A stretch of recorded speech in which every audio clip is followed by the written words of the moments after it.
یعنی آپ کے ایک جملے نے اس کا سافٹ ویئر اللہ کا نظام سافٹ ویئر اپڈیٹ ہو گیا اس کا. تو میں تم کو کمٹ کرتا ہوں کہ میں تمہیں قتل تو کروں گا ہی کروں گا, لیکن پہلے تمہاری ہر ہڈی جو ہے نا توڑوں گا. I'll break every bone, then I will kill you. میں سمجھا اب ٹوسٹ ختم ہو نہیں بھائی, ٹوسٹ کیا ختم ہوا, انہوں نے گاڑی کو گھیر لیا.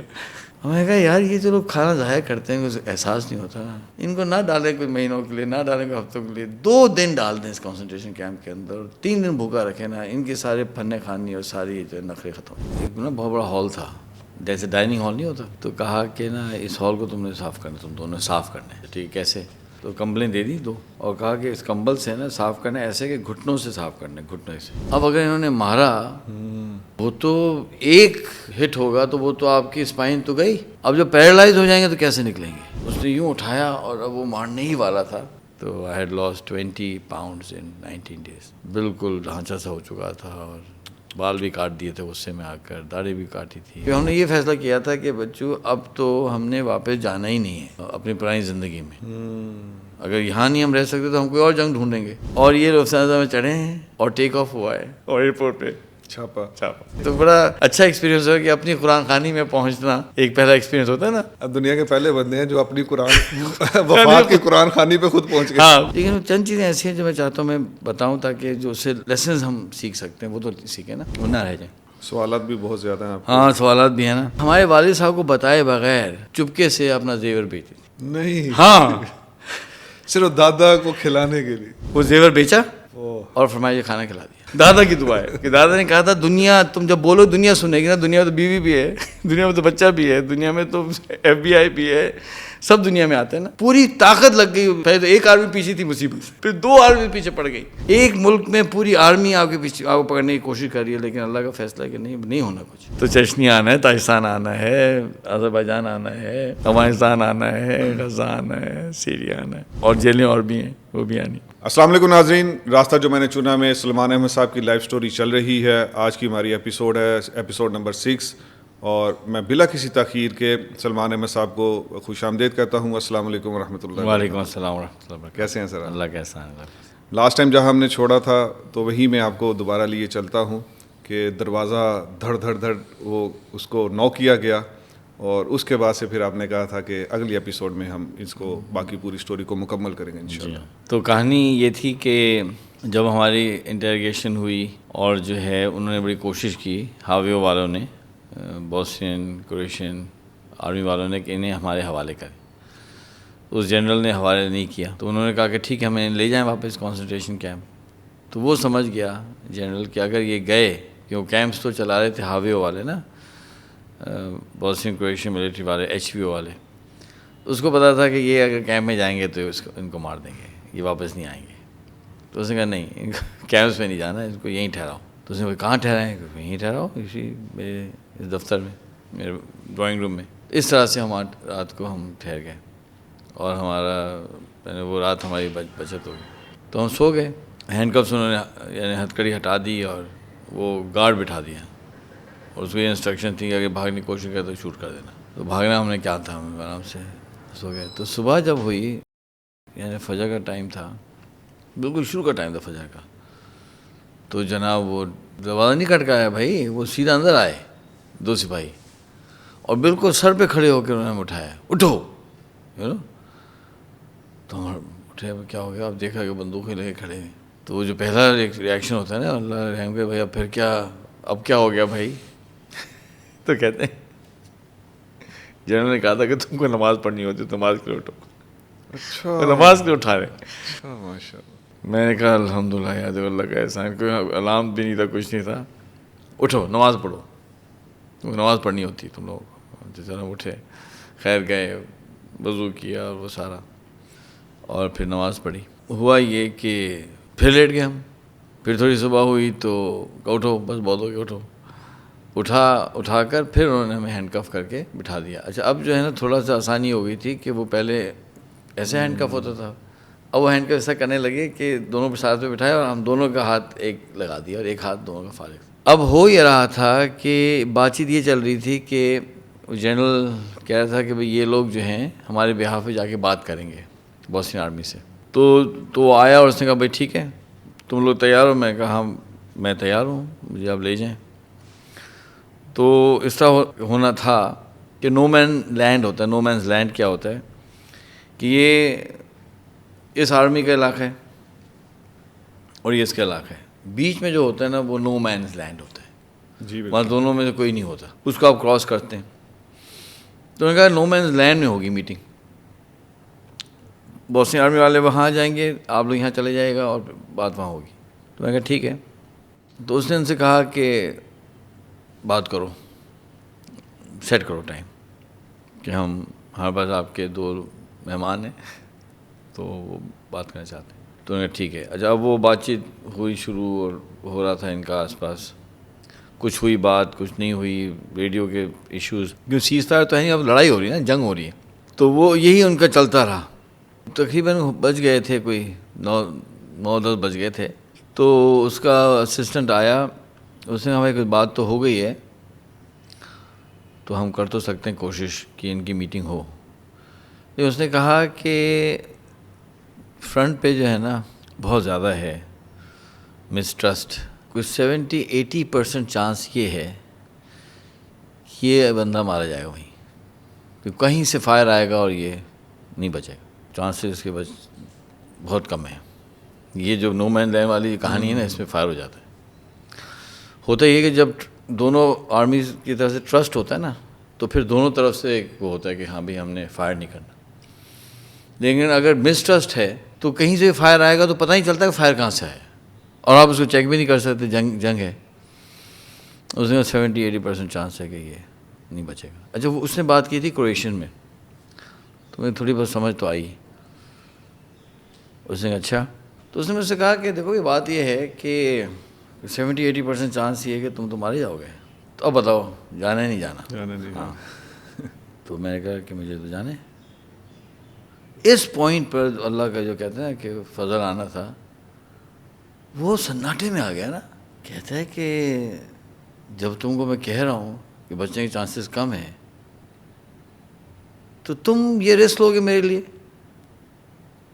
جان پہ کھیل جاؤ گے. میں نے کہا میں نے آپ کو پہلے ہی کہا تھا کہ میں آپ کے لیے رسک نہیں لے رہا, میں تو حق کے لیے رسک لے رہا ہوں نا. ہاں کہ باڈیز تو آنی چاہیے واپس, یہ تو, اور اس کی وجہ سے رہبت ہے ہمارے ریپوٹیشن ڈیمیج ہو رہا ہے یار. تو حق کے لیے رسک لے رہے ہیں, اور مارے جائیں گے تو ٹھیک ہے شہید ہو جائیں گے. تو یہ وہ ایکسپیکٹ نہیں کر رہا تھا, یعنی اس کے جتنا سسٹم تھا نا بیچارہ پروگرامنگ زندگی بھر کی, وہ یہ ایکسپیکٹ نہیں کر رہا تھا کہ یار ایک دشمن جو ہے وہ جان پہ کھیل جائے گا اس کی ایک ریکویسٹ پہ.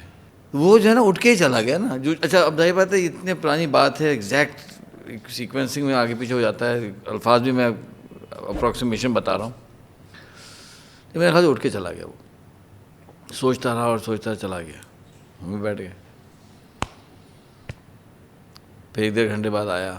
اس نے دیکھو بھائی بات اصل میں یہ ہے, تم جو لوگ ہو نا تم دونوں, یہ ویری گڈ پیپل, سبحان اللہ, تم اچھے لوگ ہو تم لوگ, اور تم سنسیئر لوگ ہو, تم اچھے لوگ ہو.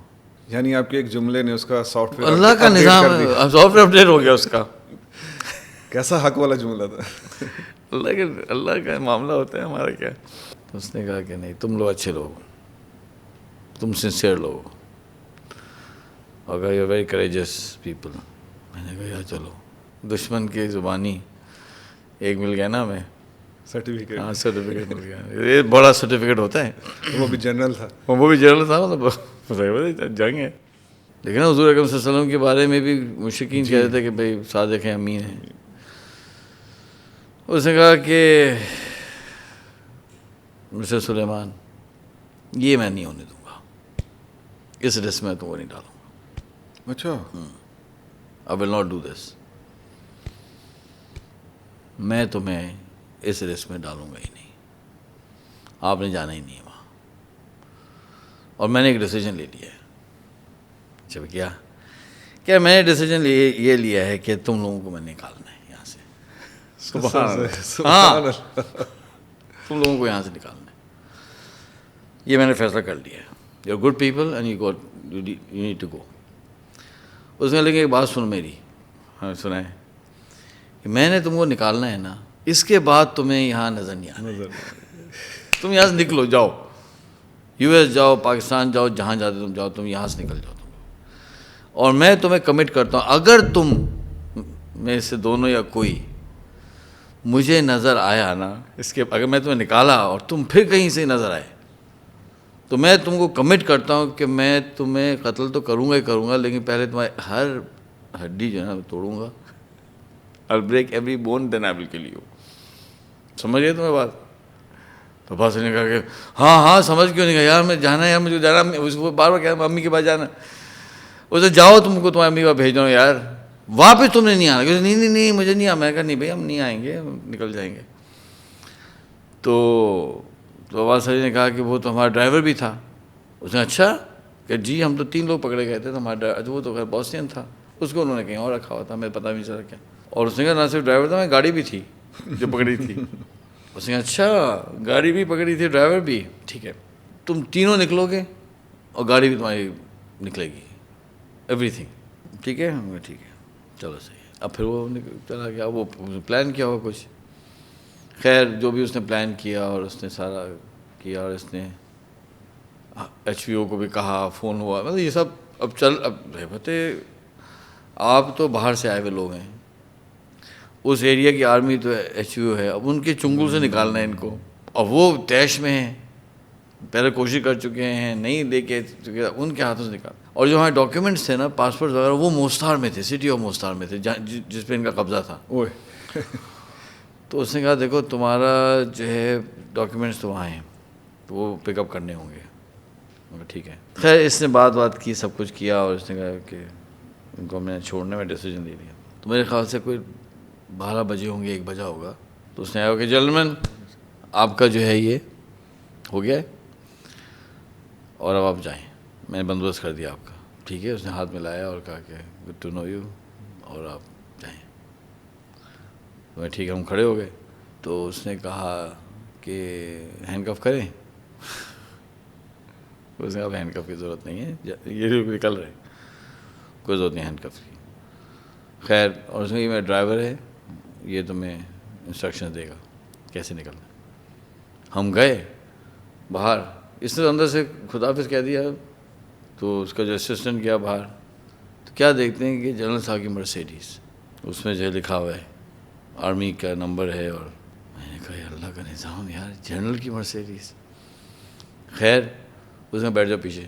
اب ہم دونوں پیچھے بیٹھ گئے، ڈرائیور آگے بیٹھ گیا، دروازے بند ہوئے، گاڑی نکلی.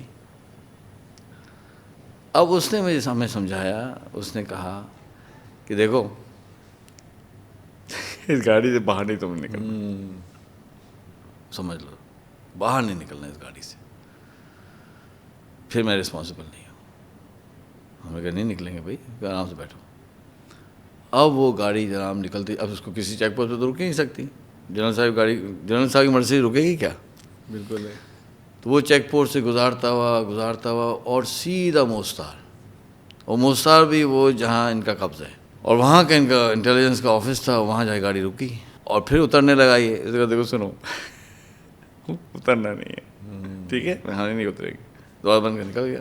اور اس نے جا کے ہمیں پاسپورٹ لینے اندر سے نا انٹیلیجنس کے آفس سے. اب یہ نکلا ہے اور یہ کروشین آرمی آ گئی، سپاہی آ گئے. ان کو خبر مل گئی تھی کہ یہ نکل رہے ہیں. اچھا ہاں میں سمجھا اب ٹوسٹ ختم ہو نہیں بھائی ٹوسٹ کیا ختم ہوا، انہوں نے گاڑی کو گھیر لیا. اس میں اشارہ کیا کہ 1 منٹ باہر آئے تو آپ سے بات کریں. تو ہم نے تو بھائی آرام بیٹھے رہے یار. ایسے میں نے کہا دیکھو ہی نہیں، یعنی آئی کانٹیکٹ ہوگا تو ایک عجیب ہوگا نا. تو باہر آؤ، ہم دونوں نیچے دیکھ رہے ہیں، باہر آؤ. جواب ہی نہیں نا. اب گاڑی کو وہ بھی موستار میں گھیرا ہوا ہے اور ہم باہر نہیں نکل رہے، اور وہ ہاتھ نہیں لگا پا رہے. مجھے یاد آیا ابراہیم علیہ السلام علی خان کیا بات. جو پھینکا تھا بالکل آگ میں پھینک دیا، اور وہی آگ جو ہے وہ ان کی پروٹیکشن بن گئی کہ وہ آ نہیں پا رہے ہیں اس آگ کی وجہ سے. اچھا بیچ میں وہ گلستان ہو گیا اور چاروں طرف آگ ہے، وہ پہنچ نہیں سکتے. اسی آگ کو حفاظت بنا دی نا. بالکل. وہ مرسیڈیز میں ہم آرام سے بیٹھے ہوئے ہیں. اب مرسیڈیز کا وہ پتہ ہے ویری کمفرٹیبل کار، اور بالکل برانڈ نیو نہیں تھی، لیکن یعنی بہت پرانی نہیں تھی، نیا ماڈل تھا، اچھی گاڑی تھی. اور وہ جناب ہم مزے سے بیٹھے ہیں پیچھے ہینڈ ریسٹ لگا کر. اور گاڑی گھیرے میں آئی ہوئی ہے, وہ باہر نکالنے کی کوشش کریں, کیونکہ یہ تھا کہ وہ ہاتھ نہیں لگا سکتے مرسیڈیز کو, یعنی دروازہ کھول نہیں سکتے وہ. اچھا خیر ہم نے لاک بھی کر لیا تھا, لیکن وہ دروازہ کھول سکتے ہیں نہ ہاتھ لگا سکتے ہیں. انہیں پتا تھا کہ ہم کچھ نہیں کر سکتے, ان کو باہر آگے آئیں گے تو پکڑ جائیں.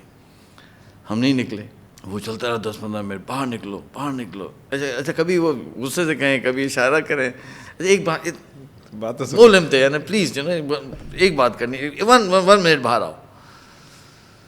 نہیں خیر یار, اچھا ہم اتنے بہادر تو ہے نہیں یار. میرا دل دھڑک رہا تھا نا. اچھا کوئی پاگل اس میں سے ایسا ہو کہ اب وہ بلیٹ پروف تو تھی نہیں, ویپن سب کے پاس تھے, ویپن لگا کے فائر کر دے تو کبھی دیکھیں گے بھائی جنرل صاحب کو پھر بعد میں. لیکن وہ نہیں ہوا. یہ آیا واپس, بیٹھا, ٹھک بند کیا, چلو بھائی. اچھا اور اس نے کہا یہ لو بھائی اپنے پاسپورٹ. سبحان اللہ. اور وہ پاسپورٹ واپس, کیونکہ پاسپورٹ پر تو آپ نے کراس کرنا ہے نا, آپ نے یہاں سے نکلا کروشیا پہنچنا ہے, جرمنی پہنچنا ہے, مطلب نکلیں گے کیسے پاسپورٹ سے بغیر. یہ پاسپورٹ لو اور بیٹھو. ہم نے کہا وہ ہمارے ڈرائیور کہہ ہاں مجھے پتہ ہے, مجھے انسٹرکشن مل گئی, تو ڈرائیور کو بھی لینا ہے ہم نے. اس کے بعد وہ گیا اسی کانسنٹریشن کیمپ میں جہاں ہم پہلے تھے. ہمیں پھر پتہ چلا کہ اسی کانسنٹریشن کیمپ میں ہی اس کو رکھا ہوا تھا, ہمارے ڈرائیور کو. ہمیں نہیں پتا کسی کیمپ میں ہے وہ. اور وہ واپس اس کانسنٹریشن کیمپ میں پہنچی گاڑی. اوے بھائی اب پھر وہ مسئلہ, وہ تو مطلب ان کی تو بس نہیں چل رہا تھا کہ ان کے ہاتھوں سے نکل کے جا رہے ہیں یار. جب اللہ کا جو فیصلہ ہوتا ہے نا, وہ تو اس نے کہا چلیں یہ انسٹرکشنز ہیں, ان گاڑی اور ڈرائیور نکالو. تو انہوں نے کہا اچھا ٹھیک ہے. گاڑی نکال کے لے کے آئے, ڈرائیور گاڑی میں بٹھایا. اور بادشاہ نے کہا کہ ہمارے پاس یہاں بٹھاؤ نا ڈرائیور کو. اس نے کہا نہیں ہم ڈرائیور کو آپ کے حوالے کریں گے بارڈر پہ. اس نے کہا ٹھیک ہے. اب جو ہے مرسیڈیز آگے, پیچھے ہماری گاڑی, اور اس میں ڈرائیور ہے اور ان کا سولجر چلا رہا ہے. تو میں نے ان سے کہا دیکھیں بھائی دیکھتے رہو گاڑی پیچھے. نہیں کہاں سے گاڑی جا سکتی, پیچھے تو ہے. اب یہ دونوں گاڑی, اچھا ڈرائیور ہے مرسیڈیز جنرل کی ہے اور مرسیڈیز بھی ہے, اور تو اس نے تیز چلانی ہے, اور گاڑی تیز نکل رہی ہے, اور وہ سارے چیک پوسٹ ایک اشاروں سے گزر رہی گاڑی, اور پیچھے ہماری ریڈ وین بھی آ رہی. جیسے ہی ہم پہنچے, اب 2 چیک پوسٹ ہیں. پہلا چیک پوسٹ کیا ہے, HVO کا چیک پوسٹ ہے. جیسے آپ بوسنین ٹیریٹری چھوڑیں گے تو یہ علاقہ بوسنین کرویشینز کا علاقہ ہے, تو ان کا چیک پوسٹ آئے گا پہلے. یہ بارڈر انٹرنیشنل بارڈر ہے. اس کے بعد آئے گا کرویشین آرمی کا check post, right. 2 check post ہیں, بوسنین کرویشین آرمی کا چیک پوسٹ اور پھر کرویشین آرمی کا چیک پوسٹ. اسے خیال رکھیں یہ جنرل کرویشین آرمی کا جنرل ہے, یہ گاڑی کروشیا کی گاڑی ہے, اور اس کے اندر جو اس کا ڈرائیور ہے وہ کرویشین آرمی کا آفسر ہے نا, مطلب امپلائی. خیر وہاں روکی گاڑی, اسے روکا, جی اسے ڈاکیومنٹیشن ہے, یہ لوگ جا رہے ہیں. اچھا ٹھیک ہے, کچھ نہیں کر سکتے. انہوں نے ٹھیک ہے جا نکلو. جیسے ہی ہماری مرسیڈیز نکلی ہے نا, اور ہم پہنچے ہیں کروشیا کی ٹیریٹری میں کراس کر کے, ایک دم اسکریچ کی آواز آئی, اور اس نے گاڑی گھمائی ریڈ والی, اور نکل گیا واپس. سمجھے کیا ہوا؟ ہاں آنکھوں میں دیکھتے ہم نے کہا یار وہ تو نکل گیا. اس نے کہا یار یہ کیا ہوا ہے, تو یہ تو نہیں ہونا چاہیے تھا. تو انہوں نے سب پلان بنایا ہوا تھا کہ چلو یہ 2 تو ہمارے ہاتھ چڑھ نہیں رہے ہیں کہ یہ ان کی گاڑی میں, تو اس کو تو ہم جو پکڑ سکتے ہیں وہ تو پکڑیں گے نا. بدماشی اس لیول کی تھی. گرج بھی تو تھا نا کہ ہاں آپ لوگوں کا گرج تھا. ہاں, تو وہ گاڑی نکل گئی. تو عباس علی نے کہا نہیں بھائی ہم تو نہیں جائیں گے آگے یار اس کے بغیر. اس نے کہا کہ کیا کریں گے اب ہم. اچھا میں پھر کال کروں گا جنرل صاحب کو, اور جنرل سے پوچھوں گا. یہ پریشان بیچارہ, کیونکہ اس کو تو ذمہ داری دی گئی تھی, اس سے پوچھا بھی جاتا. اس نے کہا عباس نے کہا گاڑی گھماؤ اور واپس جاؤ. اور وہ سمجھا رہا ہے کہ اب کیسے گھمائیں گے یار, ہم تو گزر چکے ہیں, پورا پروسیس ہو گیا ہے. ایسا نہیں ہوتا آپ کا ایگزٹ لگ جاتا ہے ایئرپورٹ پہ, زیادہ بڑا خطرہ ہو جاتا ہے تو اور مشکل ہو جاتی ہے. وہ کہتا ہے یار تم کو میں نے نکالا ہے, ہاتھوں میں تو چلے گئے. ہاں اس نے کہا تم تو نکل گئے, تم واپس. وہ جنرل کہا تمہارا دماغ صحیح ہے, تم پھر واپس آ گئے. بالکل ایسے ہی ہے, تم کو کیا. تو پھر میں نے اس کو سمجھایا, میں کہ دیکھو بہت زیادہ ایموشنل ہونے کی ضرورت نہیں ہے. ہم انٹرنیشنل ہیں, وہ بوسنین ہے, اس کو رکھا بھی الگ ہے. اب اگر آپ پلٹیں گے تو آپ تو کوئی چانس نہیں بچے گا. بالکل کوئی چانس. وہ جنرل کہا کہ اب میں رسپانسبلٹی نہیں لے سکتا. کیا بدماشی ہے, تم کو نکالا, اور میں اس نے کہا بھی تھا تمہیں واپس نہیں آنا. پوائنٹ یہی ہے. ہاں میں کہا نہیں یار میں تو نہیں سمجھتا کہ واپس پلٹنا چاہیے. اس نے نہیں میں تو اپنے ڈرائیور کو نہیں چھوڑنا چاہتا. میں کہا ٹھیک ہے بھائی ہم بھی نہیں چھوڑنا چاہتے لیکن تھوڑا سا پریگمیٹک ہو کے چلو یار. اس کو تو سزا موت نہیں ہوئی تھی نا یار, اس بیچارے کو تو انہوں نے نہیں رگڑا تھا, سزا موت تو ہم کو ہوئی بھی تھی. اب جو ہے وہ تو ٹریجڈی ہو گئی, وہ چلے گئے. ہم نے کراس کیا انٹو کروشیا. اب کروشیا کا چیک پوسٹ آ گیا, یہ بندہ اترا گیا اندر. اب ظاہر بات یہ تو اسی آرمی کا ہے نا, اس نے کیا اس نے کو بتایا ہوگا کہ جی یہ تو فلائنگ جنرل صاحب کے مہمان ہیں. پہلے ہم قیدی سے مہمان بنے اور ان کو جو ہے وہ فیسیلیٹیٹ کریں آپ. اور یہ اس نے انہوں نے کہا ٹھیک ہے بلا لو. اب ہم گئے تو وہاں بٹھایا, کافی پلائی, اور اس نے کہا ٹھیک ہے میں اب جا رہا ہوں, میرا کام ہو گیا. میری ذمہ داری تھی کہ آپ کو یہاں سیفلی پہنچا دوں. یعنی اس نے وہ پورا جو ہاویو ٹیریٹری تھی نا, جو ڈینجرس تھی, جو ہمارے پیچھے تھے, ان سے تو اللہ نے نکالا اور اسے وہاں بٹھایا اور وہ نکل گیا. ہاتھ ملایا اور سمجھا رہے ہیں. اس نے گاڑی یو ٹرن لیا اور واپس چلا گیا. اچھا اب یہ جو تھے انہوں نے دیکھا پاسپورٹ, پھر ہم کو دیکھا تو کہنا یار تم لوگوں کے ساتھ تو لگتا ہے بہت برا ہوا ہے. اس لیے کہ میرا جو ہے اس 19 دن میں ہر دن 1 پاؤنڈ گر رہا تھا وزن نا. تو I had lost 20 pounds in 19 days. بالکل ڈھانچہ سا ہو چکا تھا, اور بال بھی کاٹ دیے تھے غصے میں آ کر, داڑھی بھی کاٹی تھی, اور سارا برا حال. اور جینز اور اس میں تھے بنیان جو بدلی نہیں تھی, یعنی 19 دن پہلے جس جینز میں تھے اسی میں تھے ہم. اچھا یہ داڑھی والی بات تو اب پوری ایپیسوڈ ہاں ہاں بیچ میں غصے میں آ کاٹی داڑھی ہماری نا, تو بڑا اس میں دکھ ہوا مجھے. خیر شیو تو نہیں کی, تو ٹائم ان کے پاس تھا نہیں شیو کر داڑھی پڑ گئی, تمہاری داڑھی بھی ہم کاٹیں گے. میں نے کہا خیر کوئی بات نہیں. تو اب آپ لوگ کہاں جائیں گے؟ ہمیں کہا ہمیں تو کرلو جانا ہے, جو اسپیٹی قریب. کہ تمہارے پاس وہاں جگہ ہے؟ میں کہا ہاں ہمارا تو آفس وہیں ہے. تو آپ کو پیسے ہیں؟ میں کہا پیسے تو کچھ بھی نہیں ہے. تو وہاں سے ایک بس جا رہی تھی اس طرف کی طرف نا. یہ لوگ گئے جا کے بس والے سے کہا بھائی ہمارے مہمان ہیں, ان سے پیسے نہیں لیجیے گا, انہیں کرلو آپ اتاریں. تو پھر وہاں سے ہم بیٹھ گئے بس کے اندر, آرام سے گئے اور وہاں اترے. اب جناب چلتے ہوئے ہم پہنچے اپنے دفتر میں. تو ہوا یہ تھا کہ پیچھے سے جو خبریں چل رہی تھی پتہ نہیں چلا تھا نا کسی کو کہاں ہیں. خبر یہ آئی تھی, چل پڑی تھی کہ بھئی یہ پکڑے گئے ہیں, ہمارے گئے. تو رائے میں دعا ہو چکی تھی, کراچی میں ہے گھر میں قرآن خوانی ملٹیپل ٹائم ہو چکی. ہاں قرآن خوانیاں ہو چکی تھیں, اور سالے ثواب آپ نے ہو چکا تھا جگہ جگہ دعائیں مغفرت کے بندے گئے. لیکن ایک ان کو امید تھی کہ شاید بچیں گے. وہ کیسے تھا کہ ہمارے کیمپ میں ایک بہت ضعیف آدمی تھا نا, وہ بڑا پریشان تھا. بات ہے وہ بڑا پریشان تھا اور بہت پریشان تھا, بہت ضعیف تھا بیچارہ. اور وہ پریشانی میں تھا, ہم بھی پریشان, اور گارڈز بھی پریشان ہوتے تھے. تو انہوں نے شروع میں فیصلہ کیا تھا کہ یار اس ضعیف آدمی کو تو نکال دیتے ہیں, چھوڑ دو. شروع میں نا سختیاں کم تھیں اور وہ سختی بڑھتی جا رہی تھی. تو یہ خوش قسمت تھا کہ شروع کے وقت میں اس کو انہوں نے جان چھڑائی, اس کو چھوڑ دو یار, ٹھیک ہے اس ضعیف آدمی کو کیا کرنا ہے. بعد کا ٹائم ہوتا کہتے نہیں چھوڑو اس کو ہی رگڑ دو. تو اس نے کہا کہ بھائی میں تو چھوٹ گیا ہوں. اس وقت میرے پاس میرا ایگل کا پین تھا اور یہ پرچی تھی, کوئی کاغذ میں ٹکڑا تھا, تو اس کے اوپر میں نے لکھا تھا چاپ لینا, اور جو ہے اس طرح سے لکھ کر, اور میں نے اس میں لکھا تھا کرلو سینیٹ سا ایڈریس لکھا تھا. اور میں نے اس کو کہا تھا یار کسی طرح سے پرچہ نہ تم کہیں سے پہنچا دو ہمارے دفتر. تو وہ بندہ وہ پرچہ لے کے چلا گیا تھا. تو وہ گھر گیا تو اس کی 2 بیٹیاں تھیں. تو اس نے بیٹیوں سے کہا تھا کہ بھائی ایسا ایسا ہے, وہاں 2 بندے پھنسے ہوئے ہیں. ان لڑکیوں نے ایک رسک لیا, ینگ لڑکیوں نے, اور وہ لڑکیاں گئی تھیں کہاں, کروشیا. اور ڈھونڈتے وہ ہمارے دفتر پہنچی جہاں ہم رہتے تھے, ہمارا اپارٹمنٹ تھا. نوک کیا تو وہاں ہمارے جو ایک ساتھی تھے ارشد توحید سید صاحب, جو ہم سے سینئر تھے نیبراسکا میں, وہ بیچارے پریشان ہو کے پہنچ گئے تھے. وہ امریکن سٹیزن بھی تھے, تو خیر وہ کروشیا آئے تھے ڈھونڈنے کے لیے.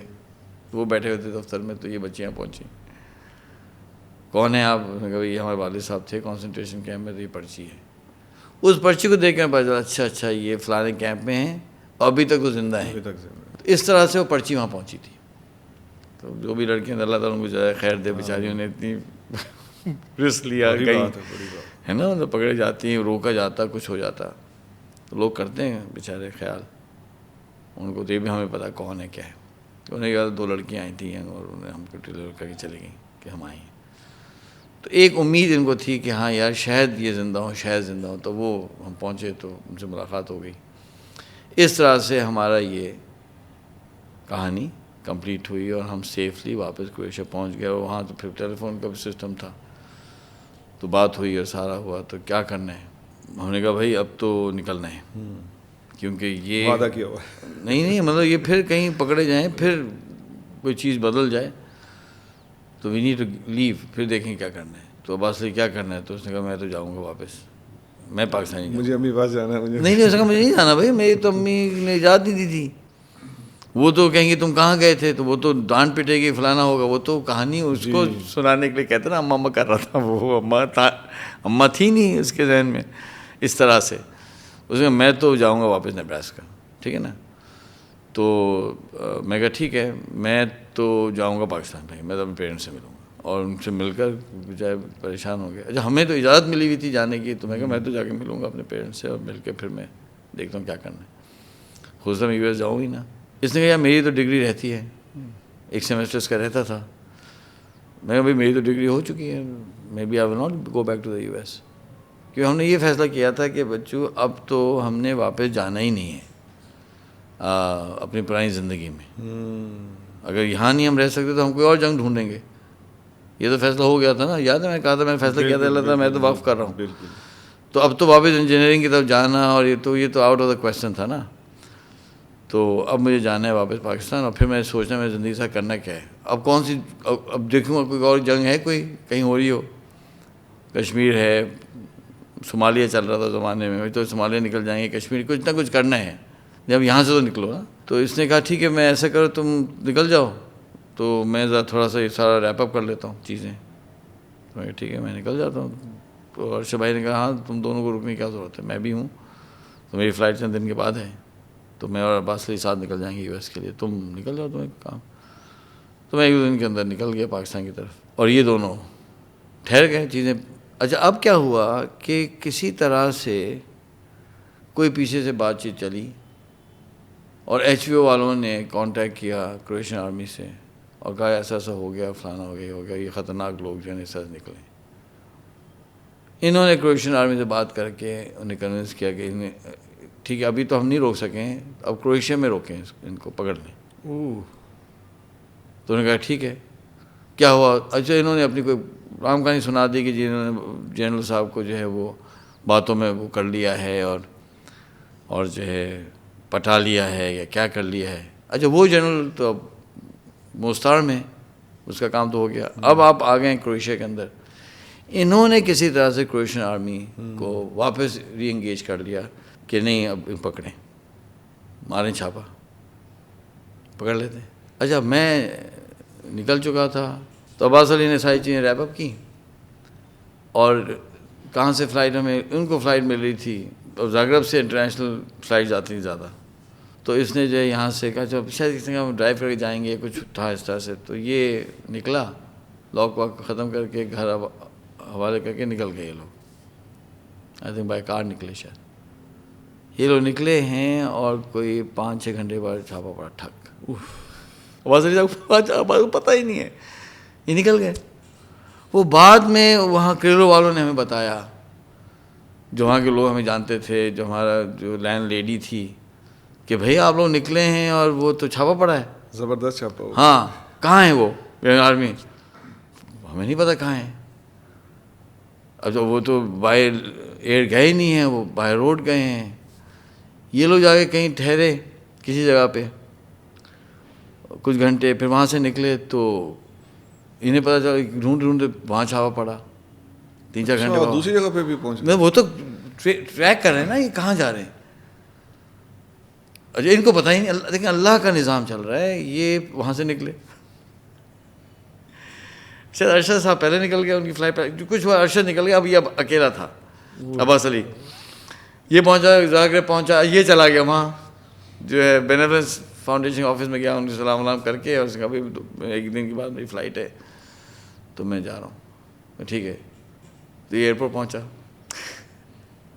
ناٹ نوئنگ کہ کیا یہ مین ہنٹ چل رہی ہے کروشیا کے اندر, ہی ڈزنٹ نو.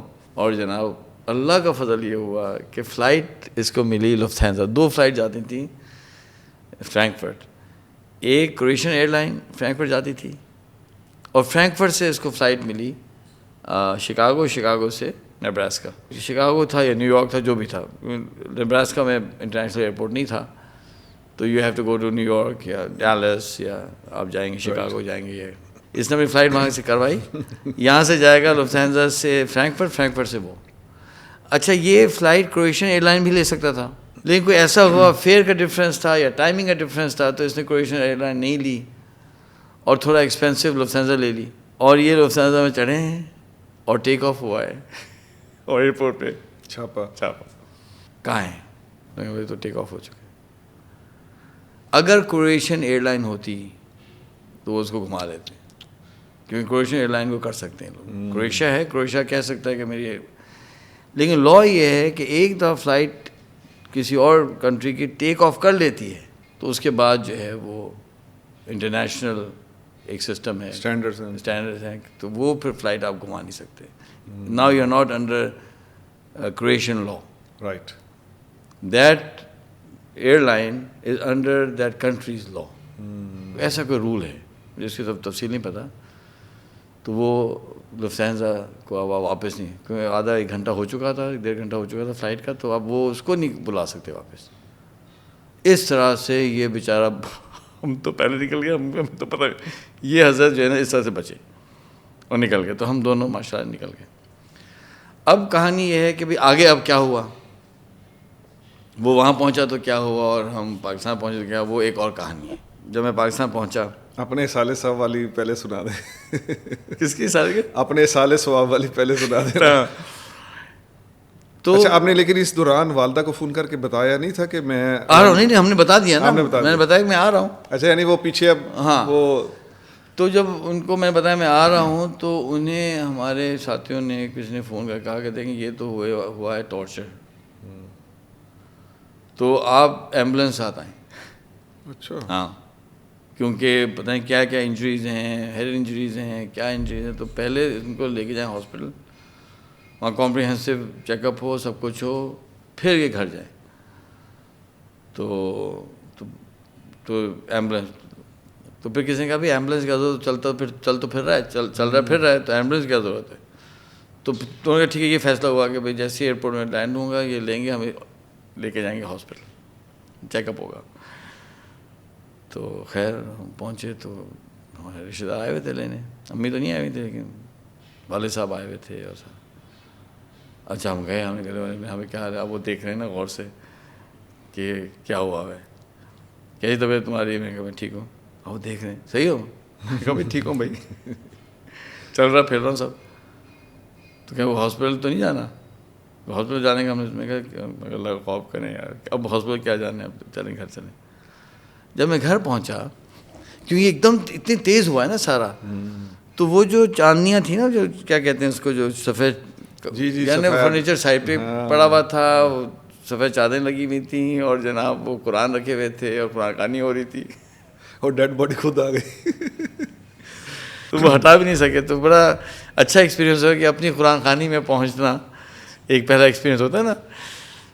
اب دنیا کے پہلے بندے ہیں جو اپنی قرآن وفات کی قرآن خوانی پہ خود پہنچ گئے. ہاں, قرآن خوانی میں خود پہنچے, ملٹیپل قرآن ختم ہو چکے تھے, ہم پہنچے, کھلبلی مچ گئی یار, یہ صحیح کرو, اٹھاؤ. رہبت ہے اس بے خیالی اٹھا نہیں سکے, تو اب اٹھاؤ بھائی, اچھا نہیں لگ رہا. اچھا, ہماری والدہ تو ہوتا ہے بڑا بہادر خاتون تھیں. اب جب رشتہ دار روتے ہوئے آئے کہ بڑا افسوس ہوا آپ کا بیٹا جہاں بحق ہو گیا, جو بھی اللہ کی مرضی تھی, تسلیاں دے رہے ہیں, رو رہے ہیں. تو ہمیں کہتے ہیں کہ رونے کا کیا مسئلہ ہے, وہ گیا تھا, شہید ہو گیا, تو یہ رونا کیا ہو رہا ہے. تو میرے پاس جو ہے روتے ہوئے مت آئیں آپ لوگ, صحیح ہے نا, وہاں جائیں, قرآن رکھے ہوئے, قرآن پڑھیں, دعا کریں اس کے لیے, رونا دھونے والا کام نہیں کرنا ہے. تو ہمارے حصہ سے ہینڈل کیا. ہم پہنچے تو خیر گئے لگی, خیر ہمارے بجائے ماں تمہاری ہوتی, تھوڑی سی رو لیا انہوں نے, تھوڑا سا کہیں آگے پٹ پٹا کر میں نے کہا امی آ گئے بس, چلو ٹھیک ہے, صحیح ہو گیا. تو اٹھا, اچھا دوسرے دن تک وہ سارا فرنیچر واپس ہوا, سب چاندنیاں اٹھ گئیں, وہ ہو گیا. اب اس کے بعد جو ہے اب ایک اور ایونٹ ہوا جس کی وجہ سے میں نے فیصلہ کیا مجھے یو ایس جانا ہے. اچھا ہاں, اچھا میں آیا تھا, میں سوچا تھا میں پاکستان میں رہوں گا, ہو گیا. کیونکہ امریکہ تو ویسے ہم ہر چیز ویژن میں نہیں تھا پہلے دن سے, مطلب ہم نے سارا وہ کر لیا تھا نا, میں نے ہر چیز پیک اپ کر دی تھی, میرا کوئی کام ہی نہیں تھا واپس. تو میں کہا یہ پاکستان میں رہوں گا. لیکن کچھ ایسا ایونٹ ہوا جو میں بتاؤں گا آگے, کہ پھر میں نے فیصلہ کیا نہیں یار نہیں, I have to go to U S immediately, مجھے فوراً وہاں نکلنا ہے. اب ہم آ جاتے ہیں, چند چیزیں رہ گئی تھیں کیونکہ دیکھیں کہانی بہت لمبی ہے, 9 مہینے ضائع ہوئے تو بہت لمبے ہیں, اور بہت سے ایشوز ہوئے, کچھ تو میں نے کتابیں میں لکھا ہے. لیکن چند چیزیں ایسی ہیں جو میں چاہتا ہوں میں بتاؤں تاکہ جو اس سے لیسنز ہم سیکھ سکتے ہیں وہ تو سیکھیں نا, وہ نہ رہ جائیں. سوالات بھی بہت زیادہ ہیں آپ کو. ہاں سوالات بھی ہیں نا. لیکن جو یہاں کپل بہترین ایک چیز اگر آپ سمجھے ہوتی ہے کہ جیسے ناظرین نے پوچھا ہے کہ والدہ کے بارے میں بھی تو کچھ بتائے نا, کہ ایک خاتون نے میسیج جو کمنٹ کیا وہ مجھے بہت پسند آیا. انہوں نے کہا کہ جس والدہ نے اس وقت اجازت دی کہ امریکہ سے یعنی بچہ ادھر چلا جائے تو اس والدہ کا بھی تو کچھ تعارف ہونا چاہیے. کرتا ہوں تعارف, اسی میں کہانی بھی آ جائے گی. اور وہ دادا وہ بھی کمنٹس ہوئے میں. ہماری جو والدہ ہیں ان کا بیک گراؤنڈ یہ ہے کہ ان کے جو ہمارے جو نانا تھے وہ تھے بنگلور سے, صحیح ہے جی. ہماری والدہ کی جو ہماری جو نانی تھیں وہ خاندان تھے جو کہ افغانستان سے آئے تھے, پشتون, اور وہ یہ بنگلور کی آرمی میں آئے تھے. تو جو ہمارا اندازہ وہ یہ ہے کہ وہ لوگ تھے جو آ کر جو, کیونکہ اس زمانے میں ہوتا یہ تھا کہ جو پرنسلی اسٹیٹس کہتے ہیں نا, اسٹیٹ آف حیدرآباد, جی بالکل, اسٹیٹ آف میسور یعنی ٹیپو سلطان, اسٹیٹ آف بھاولپور وغیرہ, تو یہ اسٹیٹس کی اپنی آرمیز ہوتی تھیں. تو یہ لوگ کیا کرتے تھے کہ یہ افغانستان سے لوگوں کو بلواتے تھے, پوری فیملیز آتی تھی to serve in the armies. Afghan جو تھے وہ بڑے آف کورس وہ تھے, جنگجو لوگ تھے, اور ان کا ایکسپیرینس ہوتا تھا, اور وہ فزیکلی ہوتے تھے. تو پورے انڈیا میں اس طرح سے فیملیز آ کے رہے سیٹل ہوئے تھے, جیسے کانپور میں تھے. اور یہ وہ لوگ تھے کہ جن کو یوسفزئی پٹھان کہتے تھے. تو یہ ایسا ظاہر تو پشتو چلی گئی, سب کچھ چلا, لیکن تھے یہ وہ لوگ. جی. تو ہمارے جو نانی تھیں وہ یوسفزئی پٹھان تھیں, اور ان کے جو والد تھے وہ برٹش آرمی میں تھے, آفسر. رائٹ. تو یہ ہماری نانی یہ ہوئی, اور ہمارے جو نانا کی طرف سے جو لوگ تھے وہ یہی میسور, بنگلور. تو یہ ان کے پیچھے سے میرا خیال ہے, میرے پاس کوئی پروف نہیں ہے, لیکن میرا خیال یہ کہ یہ وہ لوگ ہیں جو ٹیپو سلطان کے آس پاس کے لوگ تھے. تو یہ ان کا لنک ہے پیچھے ٹیپو سلطان والوں سے نا. اور یہ لوگ پسند نہیں کرتے حیدرآباد دکن کے لوگوں کو, اور یہ مجھے بعد میں پتہ چلا کیونکہ نظام الدکن نے برٹش کا ساتھ دیا تھا اگینسٹ ٹیپو سلطان. تو یہ ایک رائیولری ہے میسور بنگلور کے لوگوں کی حیدرآباد دکن. ہاں, کہ وہاں سے شادی نہیں کرنا, وہاں سے اس طرح سے.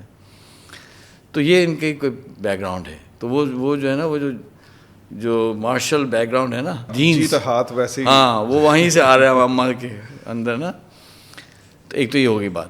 دوسری بات تھی کہ اب اللہ کا نظام ہے, میں کیا کہوں, کہ ہمارے والدہ کی شادی ہمارے والد صاحب سے ہو گئی. والد صاحب جو تھے وہ سٹی بینک میں تھے, دین کا ماحول نہیں تھا. امی جو ہے وہ برقع پہنتی تھیں شروع میں, تو ہمارے والد صاحب نے کہا تھا نہیں برقع نہیں ہوگا, تو برقع ان کا چلا گیا. تو تھیں تو وہ اسی بیک گراؤنڈ کی, دیندار بھی تھیں, برقع اتر گیا تھا. اور ہمارے والد صاحب یہ کرتے تھے نادانی میں, ظاہر بات ہے کہ جی کوئی خاتون اگر چادر میں ہونا تو اپنی گاڑی سے اتار دیں, ہاں کہ نہیں بھائی میری گاڑی میں دخنوسی لوگ نہیں بیٹھ سکتے. تو امی تو وہاں کے تھیں. اور مجھے ابھی ایک بڑی انٹرسٹنگ بات یاد آتی ہے, جب میں چھوٹا تھا تو امی جو ہے وہ میرے لیے یونیفارم لے کے آئی تھیں جب میری عمر تھی 5 یا 6 سال. آرمی کا یونیفارم باقاعدہ, ٹوپی آرمی کی. اور کوئی گانا اس زمانے میں چلتا تھا 1971 کے وار کے بعد, اور وہ گانا یہ تھا کہ جی امی مجھے فوجی افسر بنانا, ایک گانا تھا کوئی. ابھی مجھے فوجی افسر بنانا، میں انجینئر نہیں بنوں گا، میں ڈاکٹر نہیں بنوں گا، مجھے فوجی افسر بنانا. یہ گانا انہوں نے مجھے سکھایا تھا جب 5-6 سال کی عمر میں. اچھا اب میں اس کو لنک کرتا ہوں کہ کچھ چل رہا ہے پیچھے. تو وہ تصویریں بھی بچپن کی ہمارے پاس ہیں اس یونیفارم پہن کر نا. لیکن جو اصل کہانی ہے ہماری والدہ کی، جو اصل بعد میں پتہ چلی اور وہ پورا سمجھ آیا، وہ میں شیئر کرنا چاہتا ہوں ہمارے سامعین سے. آئی تھنک اس سے فائدہ ہوگا. وہ میں سوچتا تھا کہ یار یہ تو میں اپنے پبلک اسکول چلا گیا، وہاں ماحول صحیح نہیں تھا. پھر وہاں وہ کہانی میں سنا چکا ہوں کہ کس طرح سے وہ لڑائی ہو گئی اسکول میں اور فلانا ہو گیا. تو اس میں تو کسی نے مجھے تو نہیں کوئی گائیڈ کیا. تو اللہ سبحانہ تعالیٰ کے فضل سے وہ ہوتا چلا گیا. تو اللہ تعالیٰ کے جو فیصلے ہوتے ہیں ان کے پیچھے کوئی حکمتیں ہوتی ہیں.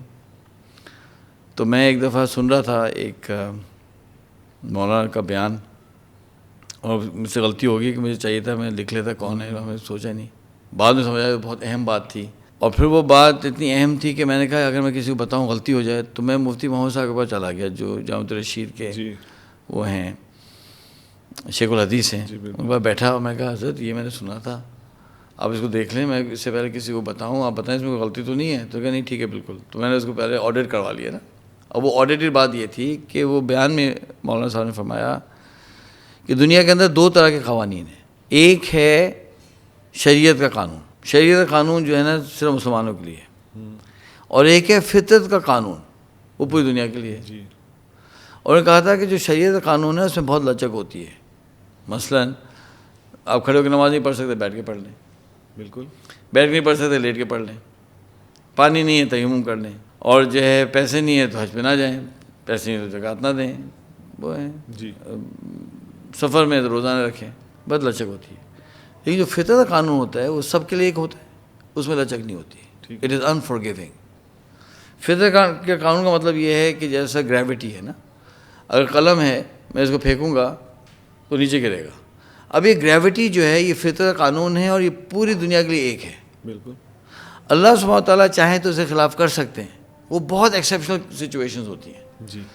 آگ ہے، فطرت قانون یہ ہے کہ وہ جلائے گی، وہ جلا دے گی. اللہ تعالیٰ چاہیں تو ایکسیپشن کر سکتے ہیں. والد کے بغیر بچہ نہیں ہو سکتا، ایکسیپشن کر دیا، عیسیٰ علیہ السلام ہو گئے. بالکل. لیکن ادروائز ایکسیپشن نہیں ہوتے. سلیمان احمد صاحب چھلانگ لگائیں گے تو ٹانگیں ٹوٹیں گی کہ 5ویں فلور سے، اور اگر جو ہے وہ جان لگائے گا تو بھی ٹانگیں ٹوٹیں گی. اور جناب کیتھرین کی بھی ٹانگیں ٹوٹ جائیں گی. سوئمنگ آئے گی تو آپ نکل جائیں گے، نہیں آئے گی تو ڈوب جائیں گے. فطرت قانون. جو لاز آف نیچر جسے گورا کہتا ہے، سارے کے سارے لاز آف نیچر فطرت قوانین کے اندر آتے ہیں، لیکن سارے فطرت قوانین لاز آف نیچر میں نہیں آتے.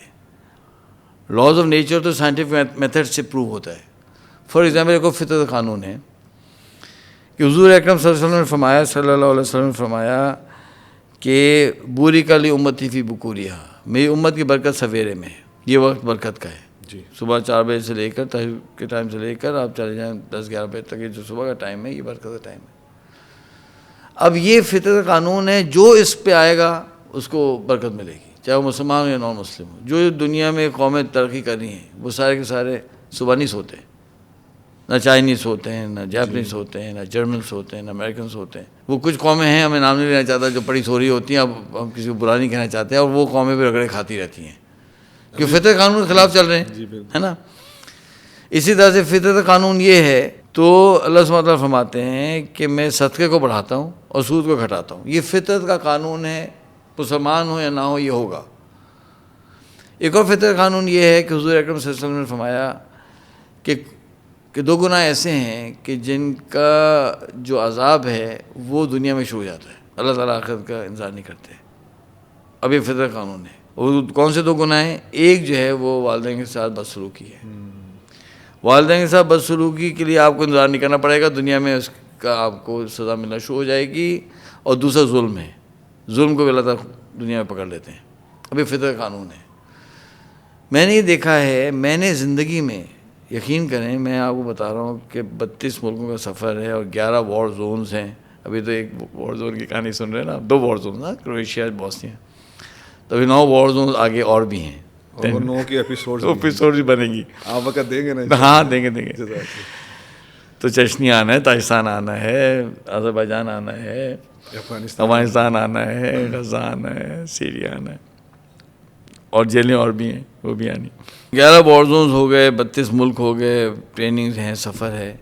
میں نے زندگی میں آج تک مسلمان ہو یا نان مسلم ہو کسی ایسے شخص کو ترقی کرتے ہوئے نہیں دیکھا جس نے والدین سے بدسلوکی کی ہو.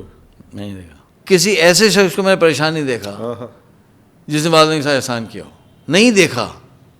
باقی چیزیں دیکھی میں نے, بزنس اوپر نیچے ہو گیا, بیماری ہو گئی, فلانا ہو گیا, یہ ہو گیا, وہ ہو گیا, بیگم صاحب مستی کی رہی پھر مزے میں, یہ تو دیکھا میں نے. بیگم آدمی کے ساتھ شرارت کریں لیں پھر ٹھیک چل رہے ہیں. یہ تو پھر ایک ایپیسوڈ اور ہو جائے گا نا. یہ تو میں نے دیکھا ہے. ماں باپ کے ساتھ جس نے کیا ہے نا بدسلوکی, اس کو میں نے پنپتے ہوئے نہیں دیکھا. یہ فطرت قانون ہے. تو اللہ سبحانہ تعالیٰ جو کائنات لے کے چل رہے ہیں اس میں فطرت قوانین بھی چل رہے ہیں, شریعت قوانین بھی چل رہے ہیں.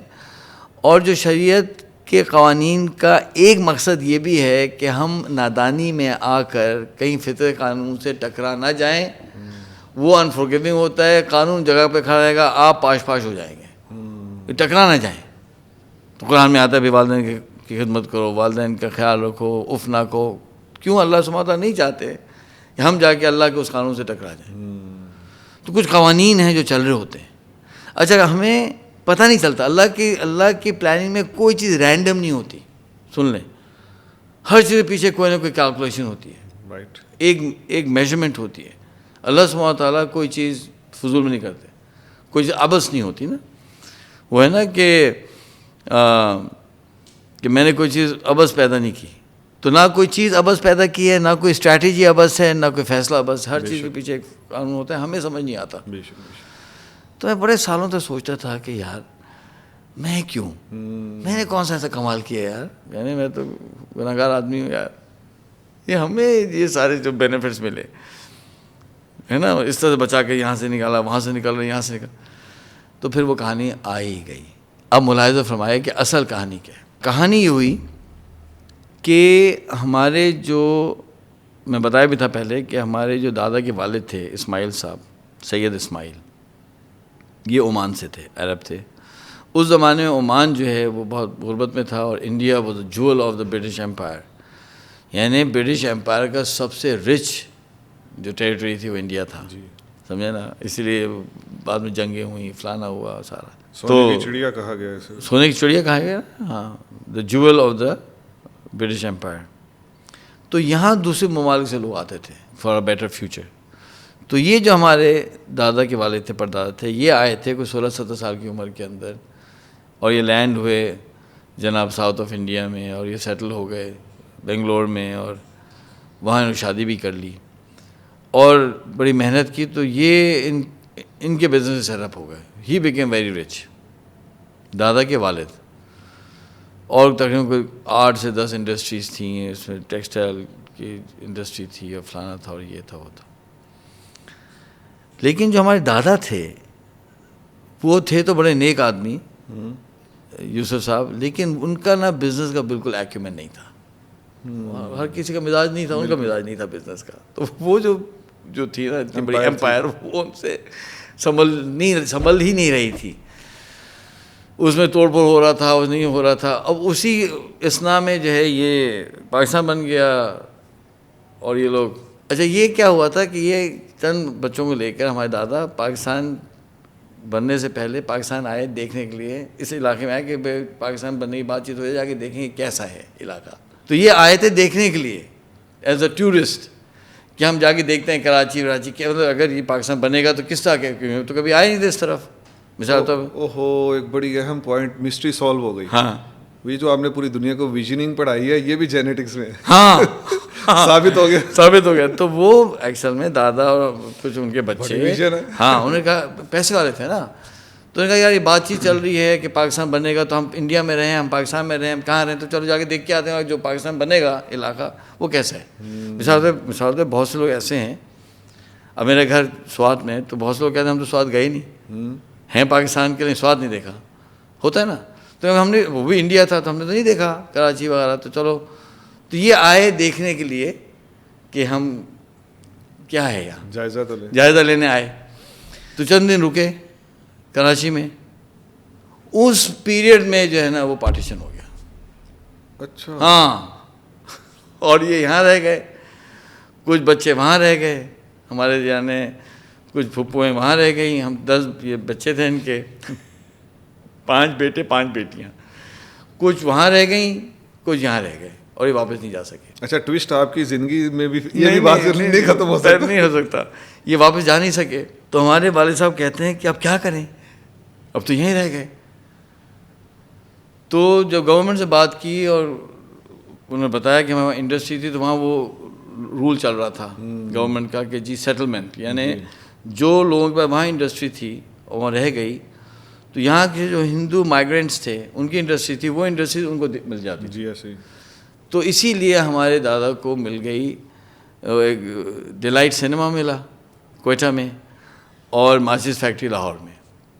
اس طرح سے ہمارا کوئٹہ اور لاہور کے اندر ہوا. اور یہ لوگ گئے کوئٹہ، یہ سنا چکا ہوں کہانی، اللہ کا شکر ہے وہ چل نہیں سکا، شکر، ورنہ تو بھائی کہ غلط ہی جگہ ہم نکل جاتے. یعنی اب سوچیں نا سلیمان انور صاحب سنیما چلا رہے ہوں. نہیں آپ پھر ہیرو ہوتے نا. مطلب پتہ نہیں کیا ہوتے، دین سے تو نسبت نہیں ہوتی نا، وہ تو ماحول ٹھیک نہیں ہے. وہ شکر ہے ان سے نہیں چل سکا اور انہوں نے ابینڈن کر دیا.